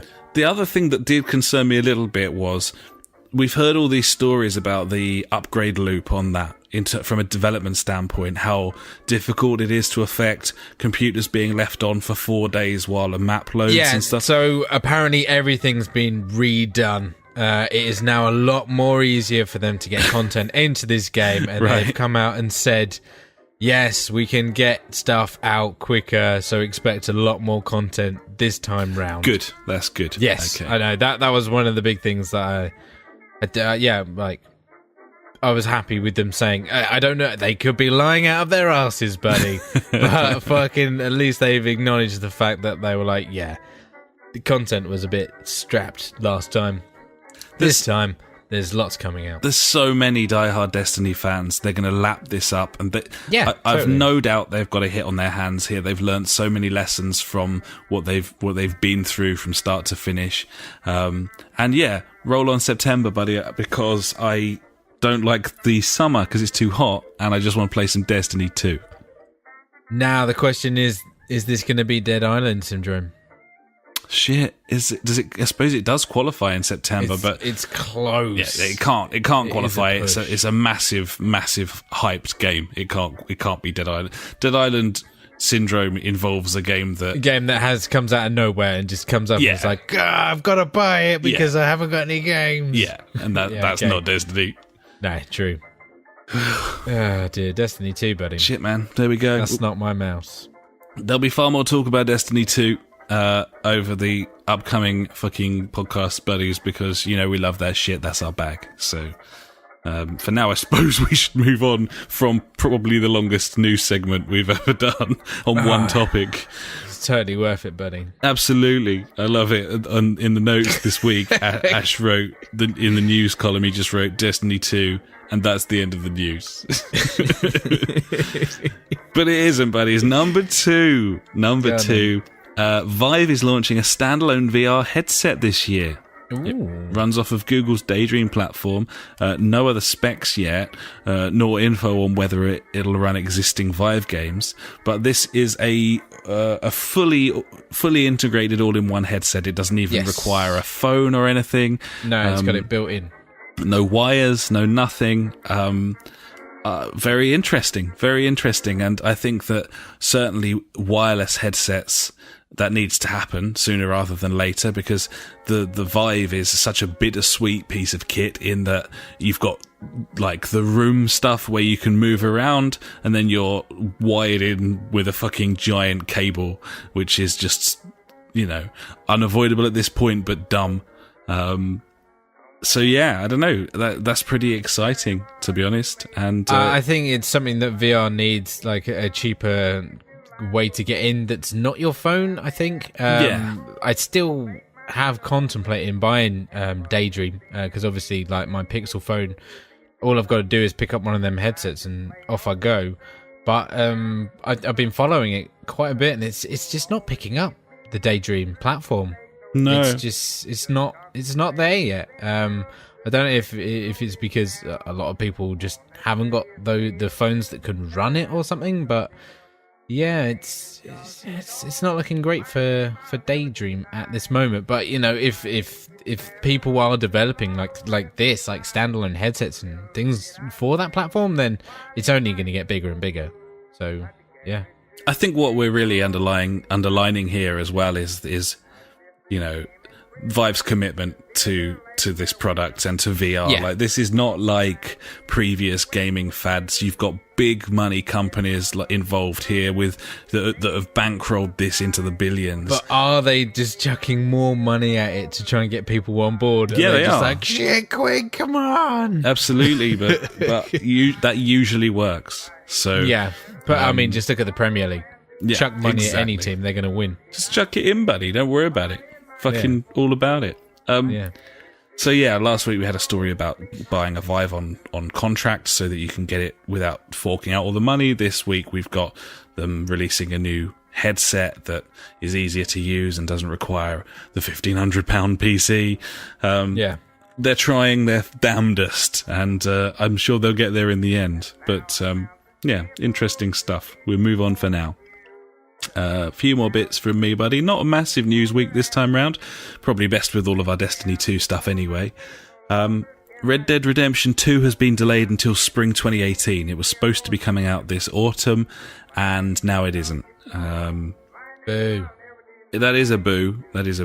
That's fine though. If they're gonna, it's always the way. Rockstar, they're gonna release that game, and it's gonna be fucking amazing. So if they need a few more months to do whatever to make that game come out and be awesome, then that's fine with me. No one begrudges them that. Absolutely, buddy. Spot on. So move on for now. Far Cry 5 has had a bit of a soft reveal this week. I'm not going to talk about it a lot because it's pointless, because we're recording this podcast 2 days before a planned reveal event for Far Cry 5, at which point you guys will know a lot more than we do. Far Cry 5 looks really shit, buddy. I mean, did you see those guns? Terrible. That AI is well done. So at this point, all we know really is what we've learned from a few teaser videos and some images and bits and bobs. I've seen a cover art photo of apparently the characters from the game. It would appear that they're going down the same route as they did with 4 and 3 in terms of having, like, you up against a right bastard, like a crazy bastard. they had I can't remember the name of either of the other characters, but Bucky Magoo, skinhead guy, the Mohawk guy who kills your brother at the start of Far Cry 3. You've got the crazy, is it Pagan Min, in his pink suit in Far Cry 4. It looks like Far Cry 5 is going to be set in present day Montana, and it's going to be a bit of a cult story in terms of religious cults and sects and stuff of the sort of redneck variety, with your sort of Waco and your spiked punch and so on. So it looks like that. It looks like it's got generally bearded men. Yeah. It's got the whole religious connotations. There's a cover image where they've set it up like the painting of the Last Supper, and they've got a guy kneeling in front of them with Sinner like etched into his back. So all really interesting, like visual stuff, interesting themes, and that could be really cool. But from my experience since the original Far Cry game, they tend to all be the fucking same: hunt for animals and wander through landscape. There are biplanes actually in the picture as well. Whether that's just window dressing or that if you're going to have like a wider array of vehicles, I don't know. I've got to stop speculating because everyone who's listening to this who has any interest in this story probably knows the answers to all of the questions I'm asking. So let's move on, buddy. But just very quickly, what do you make of the idea of like a modern day sort of weird cult hillbilly type yarn? Does that float your boat at all, or are you thinking it could be quite interesting? But I feel like it's going to be kind of like Trevor's GTA 5 experience in a way. Yeah, could well be. I don't know, but probably more not as crazy in a way, not as drug fueled. But who knows? Maybe it is. I don't know. It'd be nice it'd be lovely if there was a bit of nuance there in terms of them properly telling a story rather than you just gunning down a million people. Yeah, like, there's so much scope for a game like that to have you working sort of undercover and amusingly like a ghost. Call of Duty kind of did it with the whole going into the airport and gunning people down thing, where you were doing missions for the terrorists as an undercover agent. This sort of concept, like there's so much potential for you to be like a henchman for a cult, but you're actually like CIA. Like that'd be awesome. That'd be a great story. But it'd probably just be run and gun bullshit like all video games, buddy. So I suppose fuck it, eh? Fuck it. Fuck it. Moving on. Battlefield 1 new DLC has female soldiers. Cool. There you go. That's cool, sure. The first thing that sprang to mind was, were there any female soldiers in World War One? That's what I'm Googling now. Because I can't imagine that there were. But maybe I'm completely wrong about that. I'm not saying apparently women... they wanted to join up. There you go. But did they? And some did. Okay. Well, that's fine. I got no problem with it, even if there weren't any. But it was the very first thought that went through my head when I read that was, were there any in real life? But yeah, okay. That sounds like there were. It sounds like that's just for multiplayer anyway, though, so it's not like there's going to be any story content or anything for that, which is a bit of a shame. I don't know if they're fighting with the hospitals and things like that. It seems to be talking. Yeah, you'd expect a load of nurses and that sort of thing, but I wouldn't have thought there were any opportunities for women to actually go out on the front line and fight in like 1914 or whenever. But hey, why not? A couple of biatches. Yeah. Sure. A couple of badass biatches with Tommy guns, you know. Tommy gun. So finally, from me in the news, buddy, before we head into your section, hilarious high street retail knobheads game are launching an exciting new opportunity where you pay them an annual subscription of £36. Opportunity. Well done. Yeah. Opportunity, buddy. You like that? You like that, do you? What's it called, buddy? It's called Game Elite. Oh, I want to be a Game Elite. And what every does time this get me? Every time I hear it in my head when I'm reading it, I read it as Mugatu saying "dairy leaked." Okay, yeah. Game elite. So, Game is a UK retailer, the only remaining UK retailer of new video games. CEX is the other one that sells second-hand stuff. Yeah. And they're a bit of a laughing stock. In 2012, they nearly went under. I don't know who continues to shop in Game on a regular basis. Wow. Not on a regular basis, but I did go in this week, buddy. I go in regularly because I'm in town and I'm like, I want to look at video games, but I would never buy anything in there unless it was sub 20 quid and second hand. And yeah, I bought something in Game this weekend. I got a Seto Corsa in there for £18, for example. Wow, you did. I bought a new T-shirt, buddy. Oh, Uncharted 4 nice. T-shirt. Yeah, it's like a beigey. I'm wearing it right now. It's like a beigey kind of colour. Yeah. It's got a big fucking Nathan Drake on it, but he's a map. Wow. Like Uncharted, because he likes maps. And his character, he's an Uncharted, unhinged character, buddy. Indeed. $4.99. I'm like, that'll do. I'll have a T-shirt for $4.99. See, that's the sort of purchase you make in Game, but it's certainly not going to keep them afloat. They had shitloads of clothes in there. I was like, it was a toss-up between this or some massively retarded-looking, like, varsity jacket that had, like, Ryu from Street Fighter on it. I was like, tempting for £10, but I don't know if I could pull it off. Well, they've got to sell something because they're not really selling any video games. No, I looked at some 3DS games, like pre-owned ones in there, and they've got like Lego Ninjago, one of the Lego Ninjago games, like which is like 15 quid online everywhere. Second-hand in Game, $27.99. That'll do, yeah. Fucking bargain. Yep. So what do you get with Game Elite? Game Elite. Game Elite. Game Elite, Derek. Game do a rewards scheme where you've got a card, and every time you trade stuff in or buy stuff, you get a percentage of points back. And it's 2% is what you get because they're givers, not takers away. By totally. A whopping great 2%. Game Elite gets you 10% points back on physical trade-ins rather than 2. Yes. I think you get 4% on console trade-ins, and you can also get 2% on digital trade-ins, although I'm not quite sure how that works. Weird. Doesn't really matter, because it's all stupid.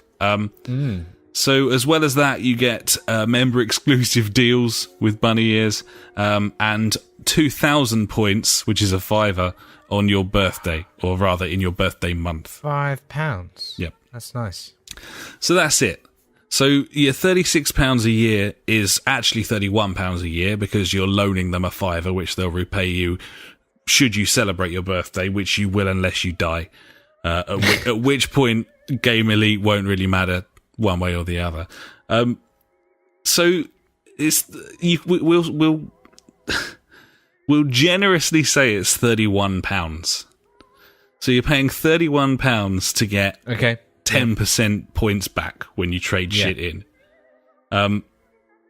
So if you again, this is being generous, assume that a new video game or a game that you want costs £30 to £40, okay? Yep. That's your base model there, £30 to £40, because you've nipped in there, you've seen a game traded in, or a new 3DS title, or this, that, and the other. So across the course of your annual subscription, you would need to buy 10 full-price games to get enough money to purchase that £30 to £40 game in terms of points value, right? That makes sense, yeah. Except you're paying £36 or £31 or whatever. So how many? I have to buy 20 games.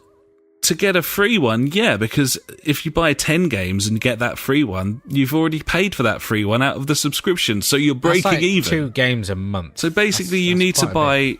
If you're buying more than one full price title a month from Game, then it might be worth it.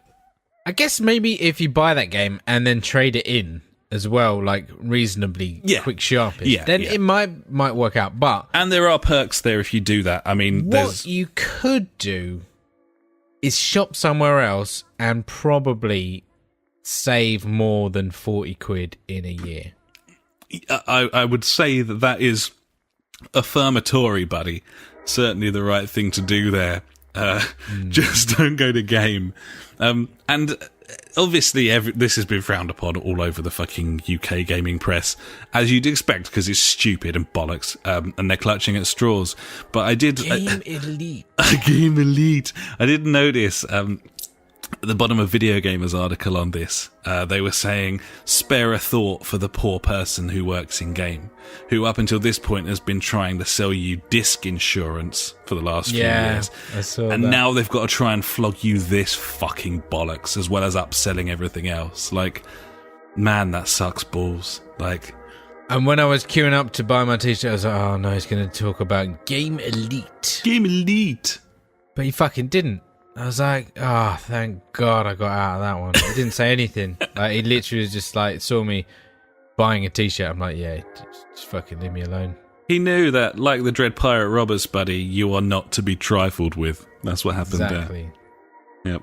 I'm all that is man. Gibbon, full blown. So yeah, stupid system, don't do it. I could have just said that, but that wouldn't have been as fun. Gibbons. So that's it from me, buddy. I think it's time to hand over to you for what is my favourite section. It is Ash's News Favourite Things of the Week. If you like news but hate information, you have found the right place. Ash's News Favourite Thing of the Week. Fucking hardly anything this week, buddy, because literally all that we've talked about is stuff that was going to be in my news favourite things this week. But my there are bad. a couple of doozies that I've got. A couple of stupid things. Steam is a platform where games, you can buy games. There's a game that has just launched on Steam with over 4,000 achievements. Fill your boots. What? Yeah. Okay. That's weird. It's called Running Through Russia. There you go. Standard weird name. It's on Steam Early Access for $1 and it has over 4,000 achievements to unlock. It's an endless runner about collecting vodka and dodging bears. It sounds hugely PC. There you go. Yeah. Well, last thing this week, buddy, for me. What console do you reckon outsold the PlayStation 4 and Xbox One in April? It wasn't the Switch, was it? It wasn't the Switch. It was Nintendo, though. Oh, okay.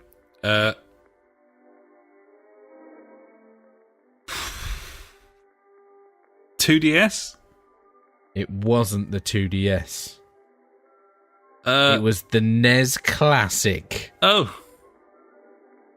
The NES Classic. There you go. Shit. Okay. Yep. I didn't realise they had enough left to beat some sort of sales figure. Well, this was in April, so I think this was like the final stock or something. Everyone just went mental for them. Yeah, because it was like, no, it's never going to sell again. So everyone just fucking bought all of them. There you go. Wow. There we are. Okay. Kudos. Yeah. Shit the bed. Yeah. Can't really get over that, but okay. Cool, buddy. Crazy, innit? Thank you very much for that. No problem, it's all buddy. kicking off outside my place, buddy. Can you hear the sirens? No, I can't. Oh, fuck. Probably the listeners won't either. A little bit, yeah. Heard a little bit. Sounds good. Sounds like a party. Yeah. Someone's been maimed, perhaps. I don't know. We'll see. Well, thank you very much for that, buddy. That was your news. That was certainly my news as well, buddy. And that was the news. And now it's time for Fonz or Phoenix.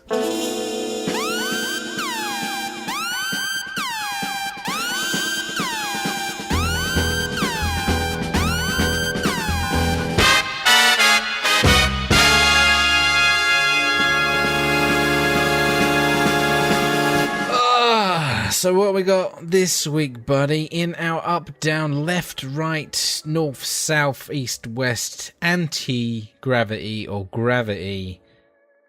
I'm going to say like polar or whatever the opposite. Polar or opposites. Yeah, there you go. Fuck it. Fonzo's Phoenix. We do this every now and again where I present you with something and we try and decide whether it's a Fonz or a Phoenix after we've discussed it. So, I will say beforehand, I initially branded this a Fonz. It was a Fonz in my head, and then I saw the list of games and I thought it might be a bit Phoenixy with the potential to be a Fonz. That's how I feel. Microsoft is launching Game Pass. Which, yes, we spoke about this a while ago. It was like kind of rumored, or it was in like early access or whatever it's called. Yeah. This is basically the EA Access model, the Netflix model of video games, but rather than the sort of PS Now where you're relying on a good internet connection to stream, this is full downloads. You just download the games, you can play them. It's a subscription model. There will be 100 games available at the launch of the service. The service is launched on the 1st of June worldwide. The price is £7.99 in the UK, €9.99 and $9.99 in their respective regions.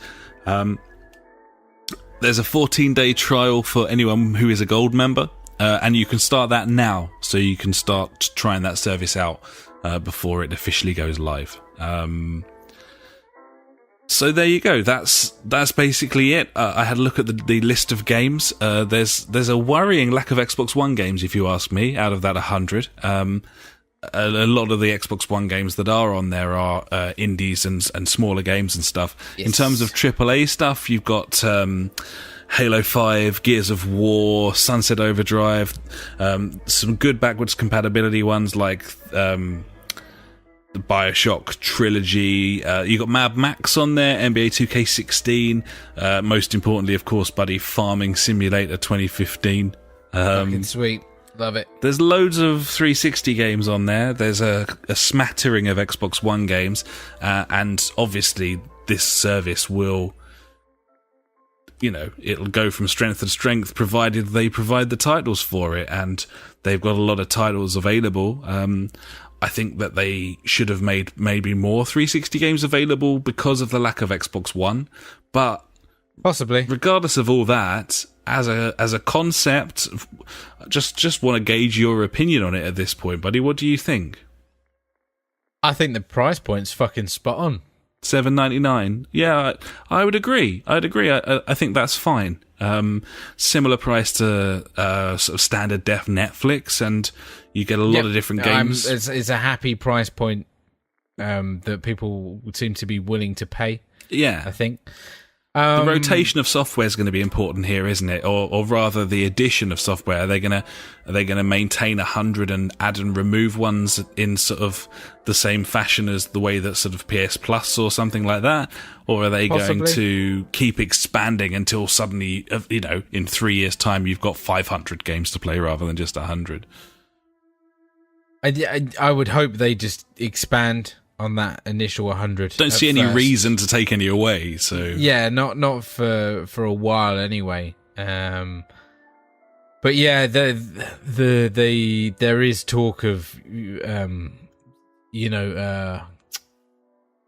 newer games coming to that platform as well, but no time soon, kind of thing. Yeah, it's a dream, I think, or a thought for them to develop it into that way, because I think that's probably where it's going to go at some point. I think they want to aim there, especially for like exclusive games. I don't see why their exclusive games couldn't be tied to it, or like they'll have like a second tier, like another couple of quid, like a month, and you'll get the latest Microsoft games as well. Yeah, I mean, that's, like that kind of thing. For better or worse, that's always the way things tend to go with these subscription services. They will develop the initial plan. System. Yeah, they'll develop on what it is now to bring newer content and better content, to the system, and then in that stage they'll be like, oh, because you've been with us for so long, your price will stay at this price for a year, and then after that it goes up a couple of quid. Because I remember Netflix did that a while ago, and I was like, that's fine, I'm fine with that. But then it's like the case of like, if you want to stream in 4K, you need to chuck us another couple of quid a month. And it's like, yeah, okay, if I had a 4K TV, I might do that, but I don't, so I don't see the purpose in that. But then bringing it back to like this concept with games, if it was like, yeah, chuck us a couple of quid and you get like the latest games from us or whatever, then I'll be, yeah, fuck it, I'm all in. I'll give you all the money. And if things changed completely, and in 5 years' time we were talking about no longer paying for individual titles but paying a subscription for everything, would you be happy with that, or is that a bridge too far? I mean, thinking about how we kind of do it now, the way that we kind of spread the cost of games at the moment is just like topping up our PSN wallets like £20-30 a month each, and then from there, then we will delegate where that money goes. So yeah, I mean, in a way, I'm kind of already doing that. I set aside a set amount each month to put aside for gaming. So if this kind of just takes the form of that instead of me doing it myself, then I'm fine with that. Yeah, I think as long as I'm getting the games I want to play, I couldn't give a fuck. Yeah, I'll do that. I'll pay £20, £30 a month. Makes sense. Yeah. I think ironically where this is heading is PS Now. It just, you know, with the whole, you know, as the internet gets better and as everyone's infrastructures improve, I think it'll be a streaming service. I think you're right. The streaming service probably will come into it at some point, but I think that's going to be like 10 years away. Yeah, and at least. And Microsoft have been very savvy in not trying to play that game at all. Exactly. The fact that like you can download every single one of these games, like 100 games, if you had the space, and you can just play them. Yeah, like no bother. No, it does.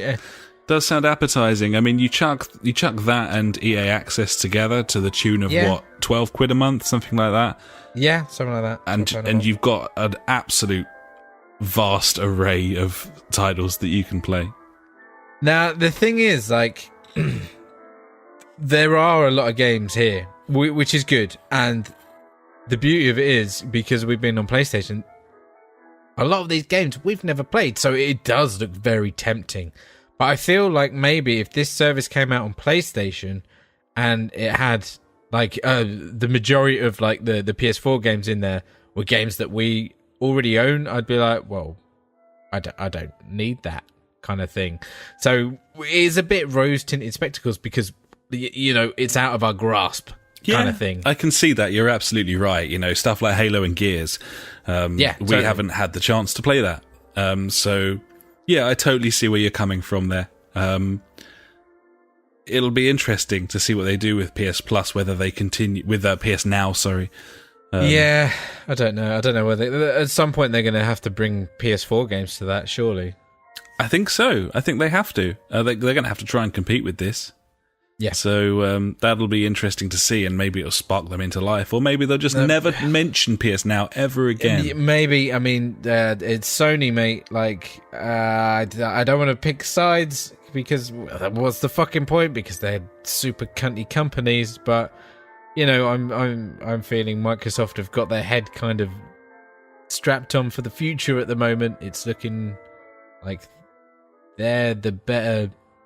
Whatever, with the backwards compatibility and the better console coming out. Yeah. If money's no object, you go out and you buy a 4K telly and you pre-order a fucking Scorpio. Absolutely, you do. Yeah, I feel like Sony might have spent too much time like developing VR and also like getting the PS4 Pro out, kind of thing. Yeah.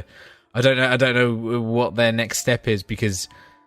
I guess both of those have kind of failed. I don't know if they have or not, though. It's hard to tell at this point, isn't it? Certainly, 2 weeks to E3, isn't it? About it, 2 weeks. It'd be interesting to see.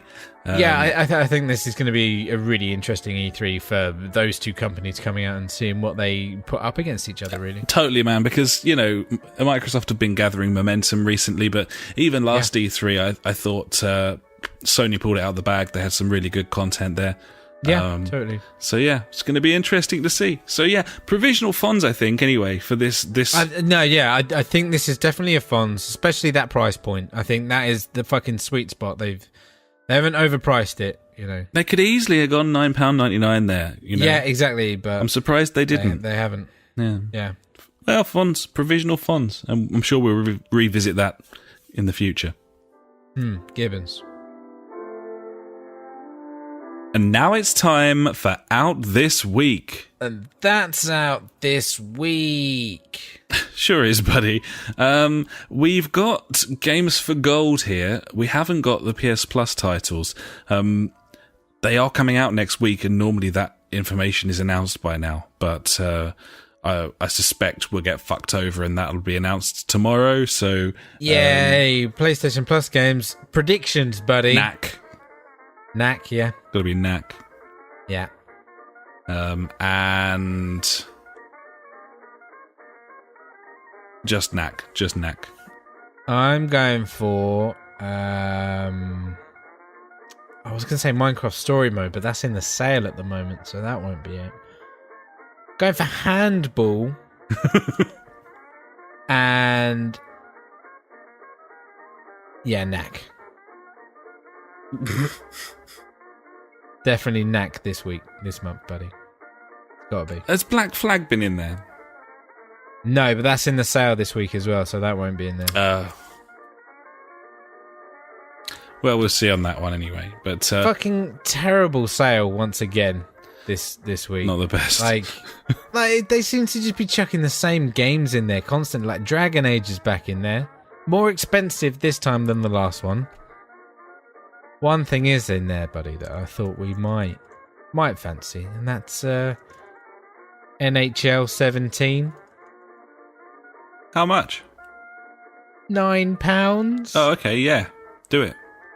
Sweet. Nice. NHL 17, buddy. Woo! Mel, get in touch. Give us some pointers. Yeah, tell us how to play ice hockey. Yeah, we'd love that.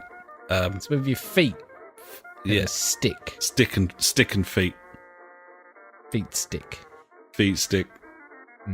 Xbox games for gold, buddy. We have on the Xbox One, we have Speedrunners and Watch Dogs. Wow. Okay. Yeah. See, I mean, I'd be all right with that, to be honest. Watch Dogs is the sort of title that, even though you can go and pick that thing up on disc for a tenner, is a statement because it was a AAA a few years ago. That's always been the argument. Do you want an interesting indie platformer, or do you want a game that is distinctly average but has AAA. a bit of a title to it, a bit of a tag to it? Tricky one. So yeah, Speedrunners. I think I'd go AAA every time. Fuck it. I think so. I think I'd fire up Watch Dogs and play it for a bit. I don't know. Yeah, of course you would. I'd still remember that first mission being like, oh wow, this is really interesting, and then getting out into the open world and being like, this is a pile of wank. Yeah, that will happen. So the 360 games are Assassin's Creed 3 and Dragon Age Origins, and of course those are backwards compatible as well. So Xbox One gamers can play all four. Yeah, Xbox One. It's nae bad. Decent month for them. And we won't bother reporting on the PS Plus titles because the next podcast we do, they'll be coming out the next day and 3 days before we post the podcast. Handball and Knack. Also out this week, we have the Don't Starve Mega Pack on PS4 and Xbox One. That includes Don't Starve Together. And does it include the Tropical Paradise DLC thing? Has that hit consoles yet? I'm not sure. Either way, that's okay. There's some sort of DLC kind of thing, like there's an island thingy DLC. of monsters or whatever. Yeah. Monsters and I don't know if that's included in this, but certainly some of the DLC is, and Don't Starve Together I think is in there as well. So that's That's the Don't Starve Mega Pack. It's a great game that I think everyone's probably already played by now. We have Star Trek Bridge Crew out this week. That is a VR game. It's out on all 3 platforms, PlayStation, Rift and Vive. I've seen a lot of video footage of this because I had a sort of morbid curiosity, so I watched the Yogs playing it and a few other guys, different YouTubers. And it looks like quite a lot of fun to me. It doesn't necessarily look like a great game, but the concept of you and 4 friends sitting on the bridge of the Enterprise, controlling individual systems as you're hailed by a Klingon vessel or whatever, like that's pretty cool. Like when you were sort of 12, if someone had said that you could do that in your from your couch, then you probably would have had an aneurysm, and that's worth noting. Nerd. Yeah. Nerd. Geek. Anyway, yeah, that's a genuinely interesting title coming to VR, and you can't say that very often, so worth mentioning. No, they're the type of games that could be a lot of fun in VR. Yeah. Instead of like a fucking another shooting gallery or stupid teleporting over here to there kind of thing. Yeah. And maybe that's the answer. Maybe the answer is you're never going to be able to simulate people walking around in a huge open world. So maybe you don't make games that are traditional console titles with a controller in mind. Maybe you have to branch out, and this is a perfect example of that. So well, we had a big old debate at work about augmented reality and virtual reality, and which one's gonna be, which one's gonna win, really, in a way. Like, I don't see it as a competition between the two, but it seemed like augmented reality seemed like there was more uses for that than virtual reality. Well, because of all the non-gaming connotations that. Yeah, exactly. Yeah, so maybe that'll have more funding, and there'll be more games and stuff in AR instead of VR, but I still think VR needs to have a big hold of something for the future, because just fucking being able to be anywhere else but in my life sounds fucking mint. Yeah, me too, buddy.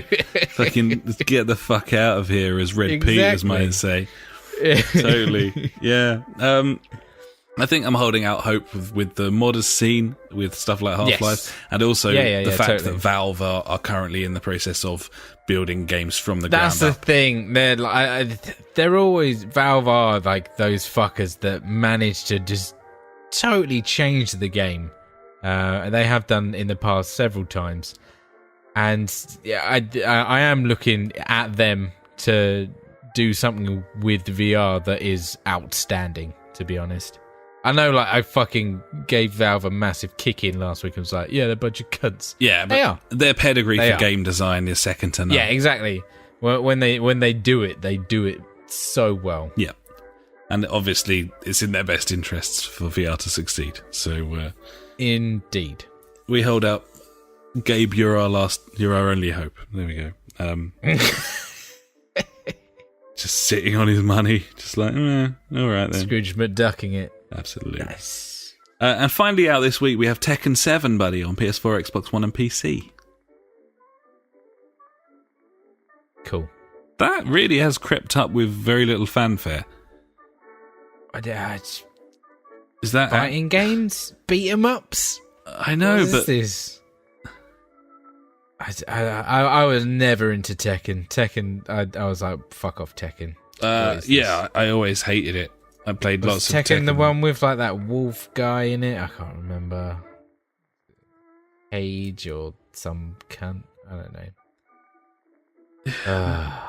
Bad. It's fucking Street Fighter, mate. That's all I need. Just fuck off everyone else. Yeah.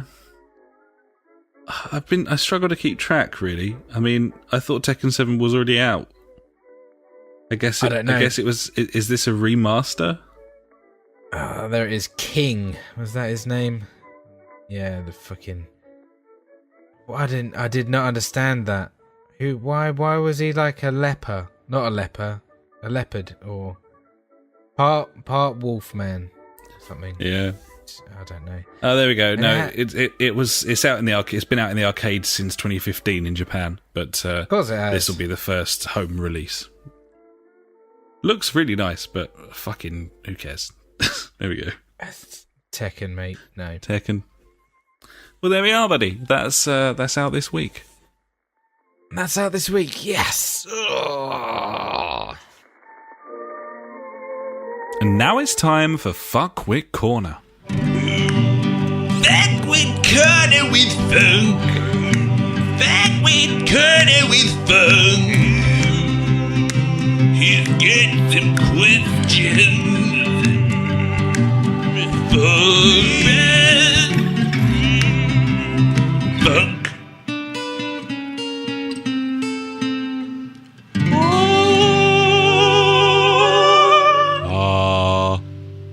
Has he got some questions, buddy?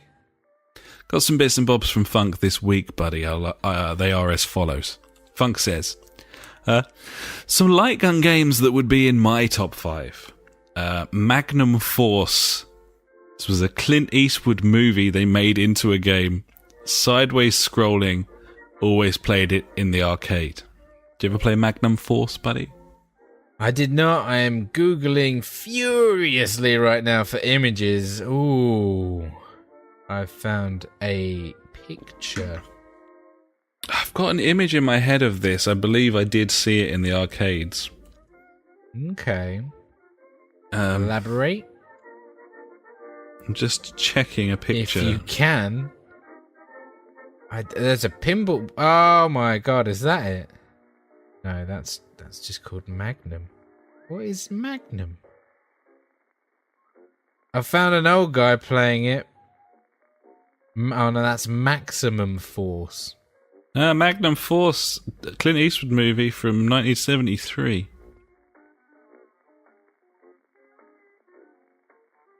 Maximum Force? I'm finding a lot of Maximum Force, buddy, but no Magnum Force. Unless I'm a retard and spelled it wrong. No. Well, either way. Not this time. Funk says the other one was a quick draw cowboy game with live action type thing. I know exactly what he means here. This is one of those pixelated VHS games. Love it. Basically a video that you shot at. It was awesome. It was maybe called Quick Draw McGee or some shit. Quick Draw McGraw? No, that's the fucking cartoon guy, isn't it? The horse or whatever it is.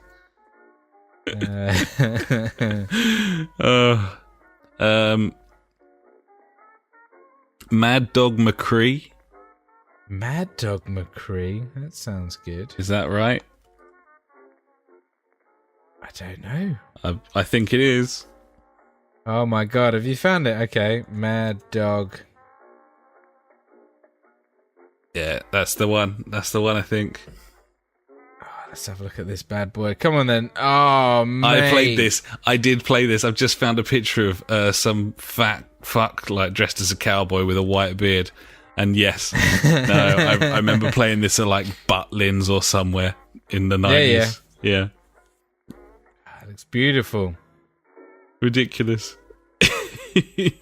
Why don't they make shitty games like this anymore? It'd be so good to make that. I know, right? The other one that Funk talks about, he said, while you're talking arcade, I always loved hard driving. Again, I didn't play that one, but that's an 80s Atari game.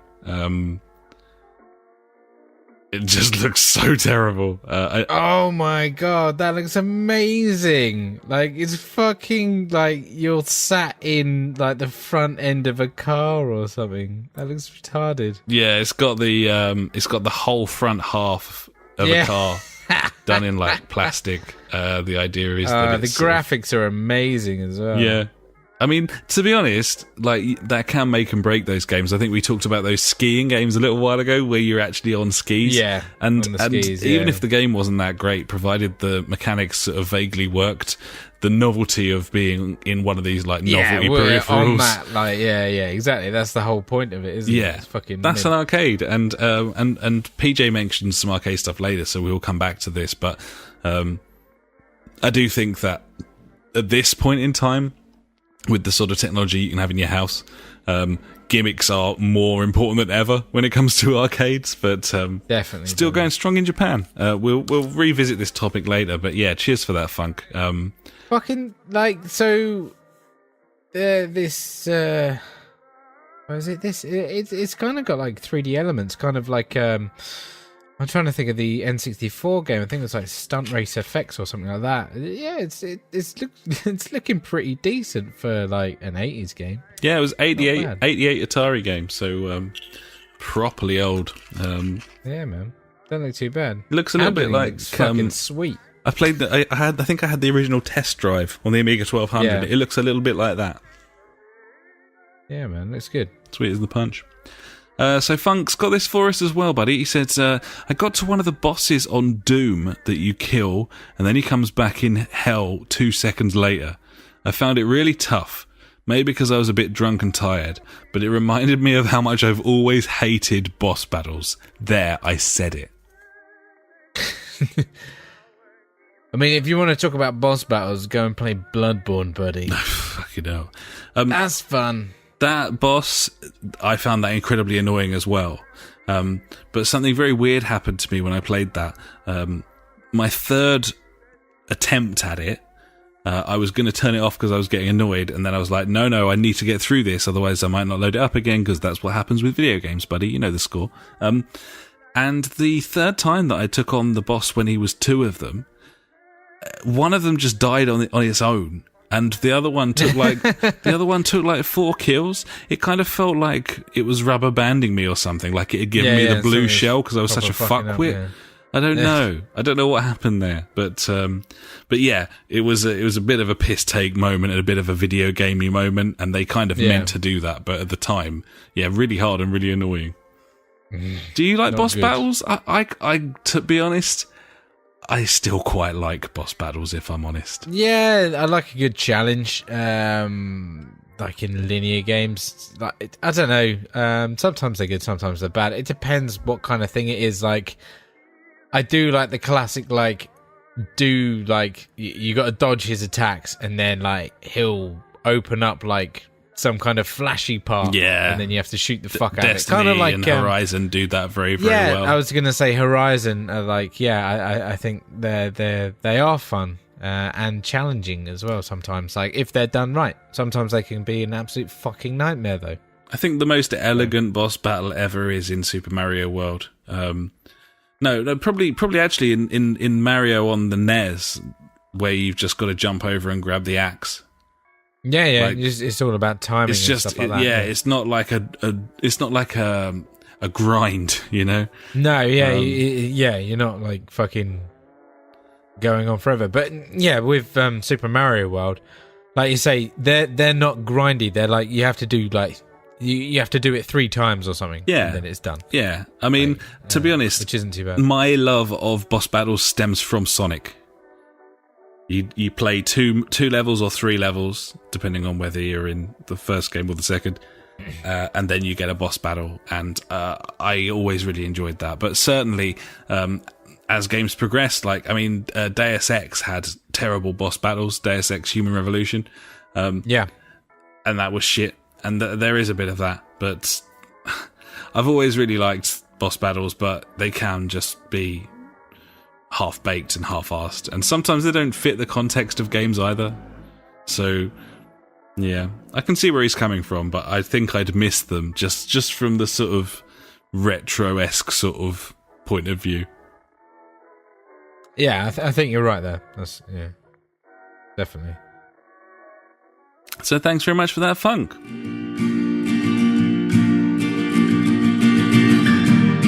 Every week, we end the show with questions and comments sent in by you. If you've got anything for us, just pop an email to the jfgpodcast@gmail.com or contact us on Facebook, Twitter, or at justforgamers.co.uk.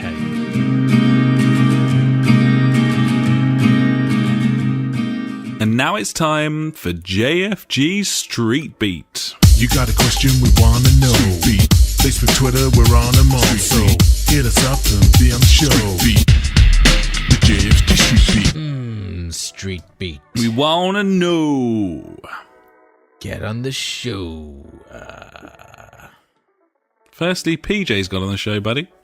And he says, Hello. I remember Point Blank. I remember. PJ remembers Point Blank. Loads of mini games like shooting ducks at a fairground and stuff. It was a good one.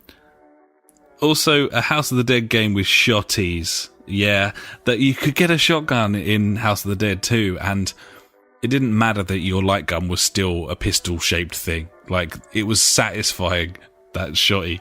I've always really liked those rail shooters where you can shoot at a visual representation of a gun on the screen, or like a different type of bullets on the screen. And you and then you immediately have that. Like, it's like a power-up in like a side-scrolling shooter or whatever. But yeah, you just like you aim and you've got to like shoot some shit. It's best when it's like a moving target or something, and the reward is it is. It's all like fairground games with the little rifle, isn't it? Like, but getting rewarded for it. It's they must have done something for like the Wii or something, because there was loads of little games like that, like carnival games, and I'm trying to think of. It had a horror rail shooter on there, because there was an arcade machine of it at one of the pubs in Bath when I was at uni. Oh, okay, yeah. It might have been House of the Dead.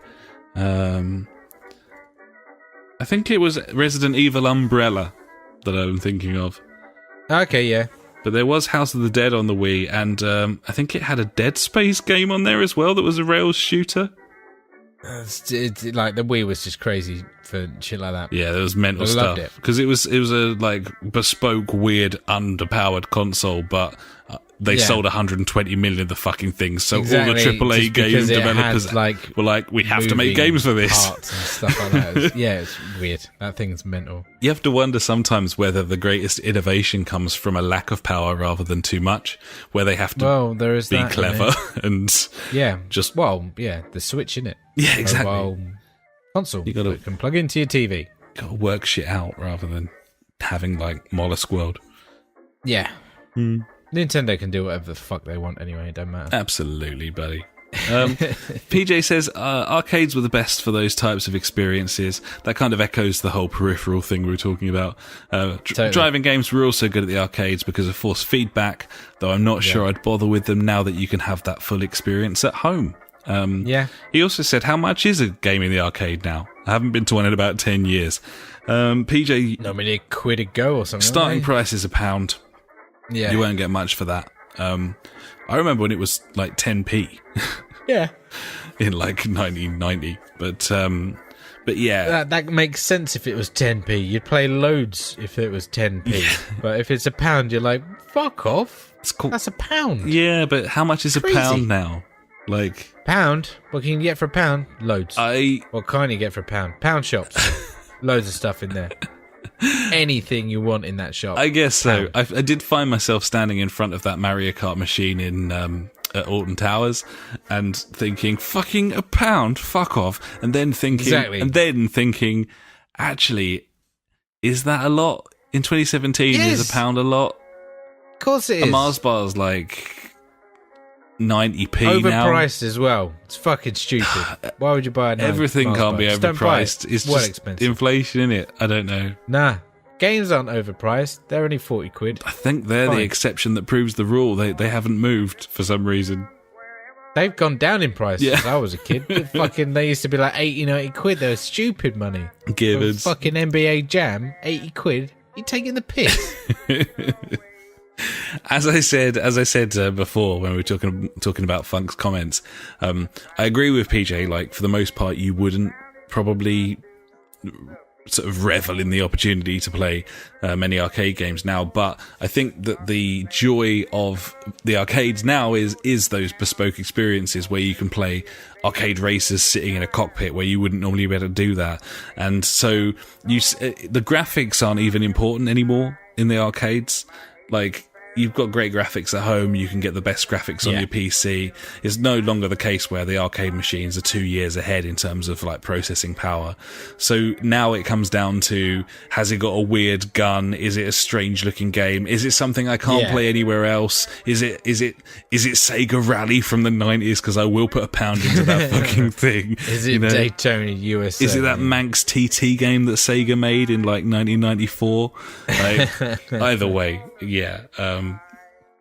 there's still the odd exception, but for the most part, it's kind of dead, especially over here. I don't know what the prices are like in Japan. It'd be interesting to know how arcade prices have gone up in Japan, because I know it's still like a massive deal over there.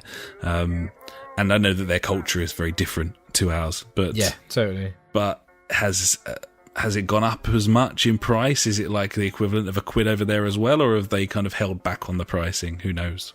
Could probably easily find out. Maybe I'll have a look at that later, buddy. Maybe. So yeah, thanks very much for that, PJ. Let's round this off, shall we, buddy? We've got a couple of bits. Okay. Sorry, I was just reading something in the notes there that took me by surprise. Yep. Do you want to do that one now or save it to the end? I think we should end on that. Yeah, me too. So next, obviously we're in some sort of community watch at this point, buddy. Community watch. And so allow me to introduce once again the art of Mel Gibson's soul. No. Theme tune pending. We'll get there. This week, an exquisite image of a gentleman with a rifle observing a parachuter or parachutist or parachuteman with his multicoloured chute and leg smoker, considering whether he deserves to live or die. Interpreting it as best I can, it seems to be a commentary on the fragility of life. 1 minute, you're soaring through the air like a magnificent eagle. The next, you could be plummeting to the end of your life because of some fucker with an AK. I mean, the use of lighting there is just amazing, with like the silhouette of the AK man. It looks beautiful. It's a lovely picture, and it's done really well. You can see what he's going for there. Like, the thing that worries me the most is all the smoke coming out of that guy's ass. He's got a smoky ass coming out of the parachuter's ass. You can just see, like, I guess that's where it's coming from. Yep. Don't know. It's hard to tell, but someone should tell him when he gets on the ground that he should He's in trouble? He should investigate his anus. Yeah, he needs to plug that. Very important. Yeah, it's beautiful. It says a lot about his mood this week. It does. It speaks louder than words, I'd say. What game is that, do you reckon? GTA 5? I couldn't really tell, actually. I think I'm only guessing GTA 5 because of the rainbow-coloured parachute. Yeah. Yeah, I mean, is it GTA 5? I think it probably is. It looks a bit... At first I thought maybe Just Cause. Possibly. But no, I think it is GTA 5. Nice. So thanks for that, Mel. We look forward to more of your art. I love it. So let's round things off here, buddy. You've pasted this in. Can you shed some light? Yeah, so we've had some chat on the live stream right now on YouTube this week from Robert Lawton.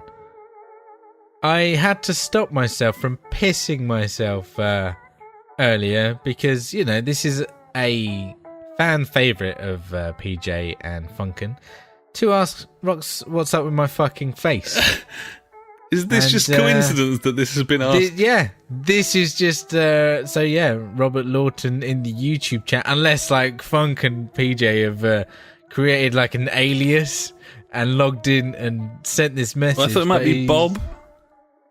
It could be. I don't know. I don't know Bob's surname, so it remains a mystery. Oh, there we go. Oh, it could be, yeah. But he says, the fuck's wrong with y'all's faces? So I don't know if you were a listener from the very beginning, but if you were, then you'd know that was the only question we received for the first 10 to 15 episodes, because no one was fucking listening. That's true, buddy, and what a great question it was. And yeah, keep is them coming. Still to this day. Yeah, keep them coming. That sort of caliber, ideally. So thanks for that. So I think that'll about do us, buddy, for episode 112 of the JfG podcast. And my only question, other than what have you been drinking this evening, because I've been on the rosé and I'm feeling a bit tipsy because of it. Fruity. Want to answer that one? What have you been drinking? Been on my American favourite, or my favourite American IPA that's not American. That's the Land of Liberty American Style IPA, which is found at Aldi, buddy. It only comes in 330 bottles. It's like about 90p. So we're talking about £1. You know, you could get a bottle of this for less than £1. I would much prefer that than to go on Mario Kart. I would agree with that. Speaking from experience. Yeah, absolutely. I suppose the only other question, what are we going to play now? Or what are we going to buy now, I guess? Yeah, well, we're going to have to go buy NHL, but that's not going to be downloaded anytime soon. Overnight, I think, that one. But, I don't know how big that'll be. Gwent beta's out. It's open beta time, buddy. Maybe we could get into that. Who knows? That can't be big. I don't know. I've already got it installed, so I'm fine. Okay. Well, I'll set that going as this is bouncing down. Cool. Well, we'll have a ganders at that then. Maybe I think that'd be pretty cool. I fucking love it, mate. I love it. Oh, Gwent, been lovely and cool game. This evening. Leaving the window open was an excellent choice, I'd say. I enjoyed the sirens. Apologies for the sirens, people walking past, dogs barking, that sort of thing. But you know, I'm sitting here, cooled. In my pants. Nice. I like it. And that's really all you can ask for these days, buddy. So, what more do you want? Exactly. Well, we're going to fuck off then, I think. Thanks so much for listening. You can find us at www.thejfgpodcast.co.uk, Facebook /the JFG Podcast. Our Twitter handle is at the JFG Podcast. We are on SoundCloud if you want to listen to an episode from 24 weeks ago. We're also on Beam.pro, of course, where JJ is our moderator. We're on Twitch.tv. Where JJ isn't our moderator. You can join our PlayStation 4 communities, buddy. If you've got that console, then come get stuck in. Come and enjoy firsthand the art of Mel Gibson's soul, as well as various pictures of Ulce's lovely bit of heroin. In there as well. There's all sorts going on right now, and a lot of it's thanks to the community app that lets you take photos and then just chuck them straight up there, which has made things a little bit easier. Definitely has. It's beautiful. It's sweet. It's beautiful bish. So yeah, we're all about the place. Stitcher, iTunes, your podcast apps and so on. And we are also on Google Plus if that is how you choose to live your life. Thanks so much for listening, buddies. We will catch you next week. We'll have some more news on Destiny, probably some more news on Far Cry, and so on and so forth. Until then, I've been Alex. He has been Ash. That's not my mouse. That's not my mouse.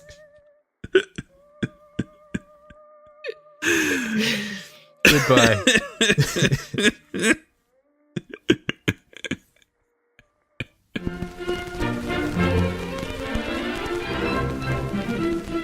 You've been listening to the JFG podcast with Ash and me, Alex.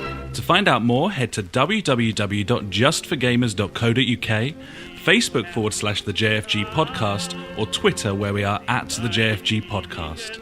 Episodes go live every Sunday, and if you could pop onto iTunes and write us a quick review, we would love every inch of you, even if you got old and fat. Thanks so much for listening, and we will catch you next time.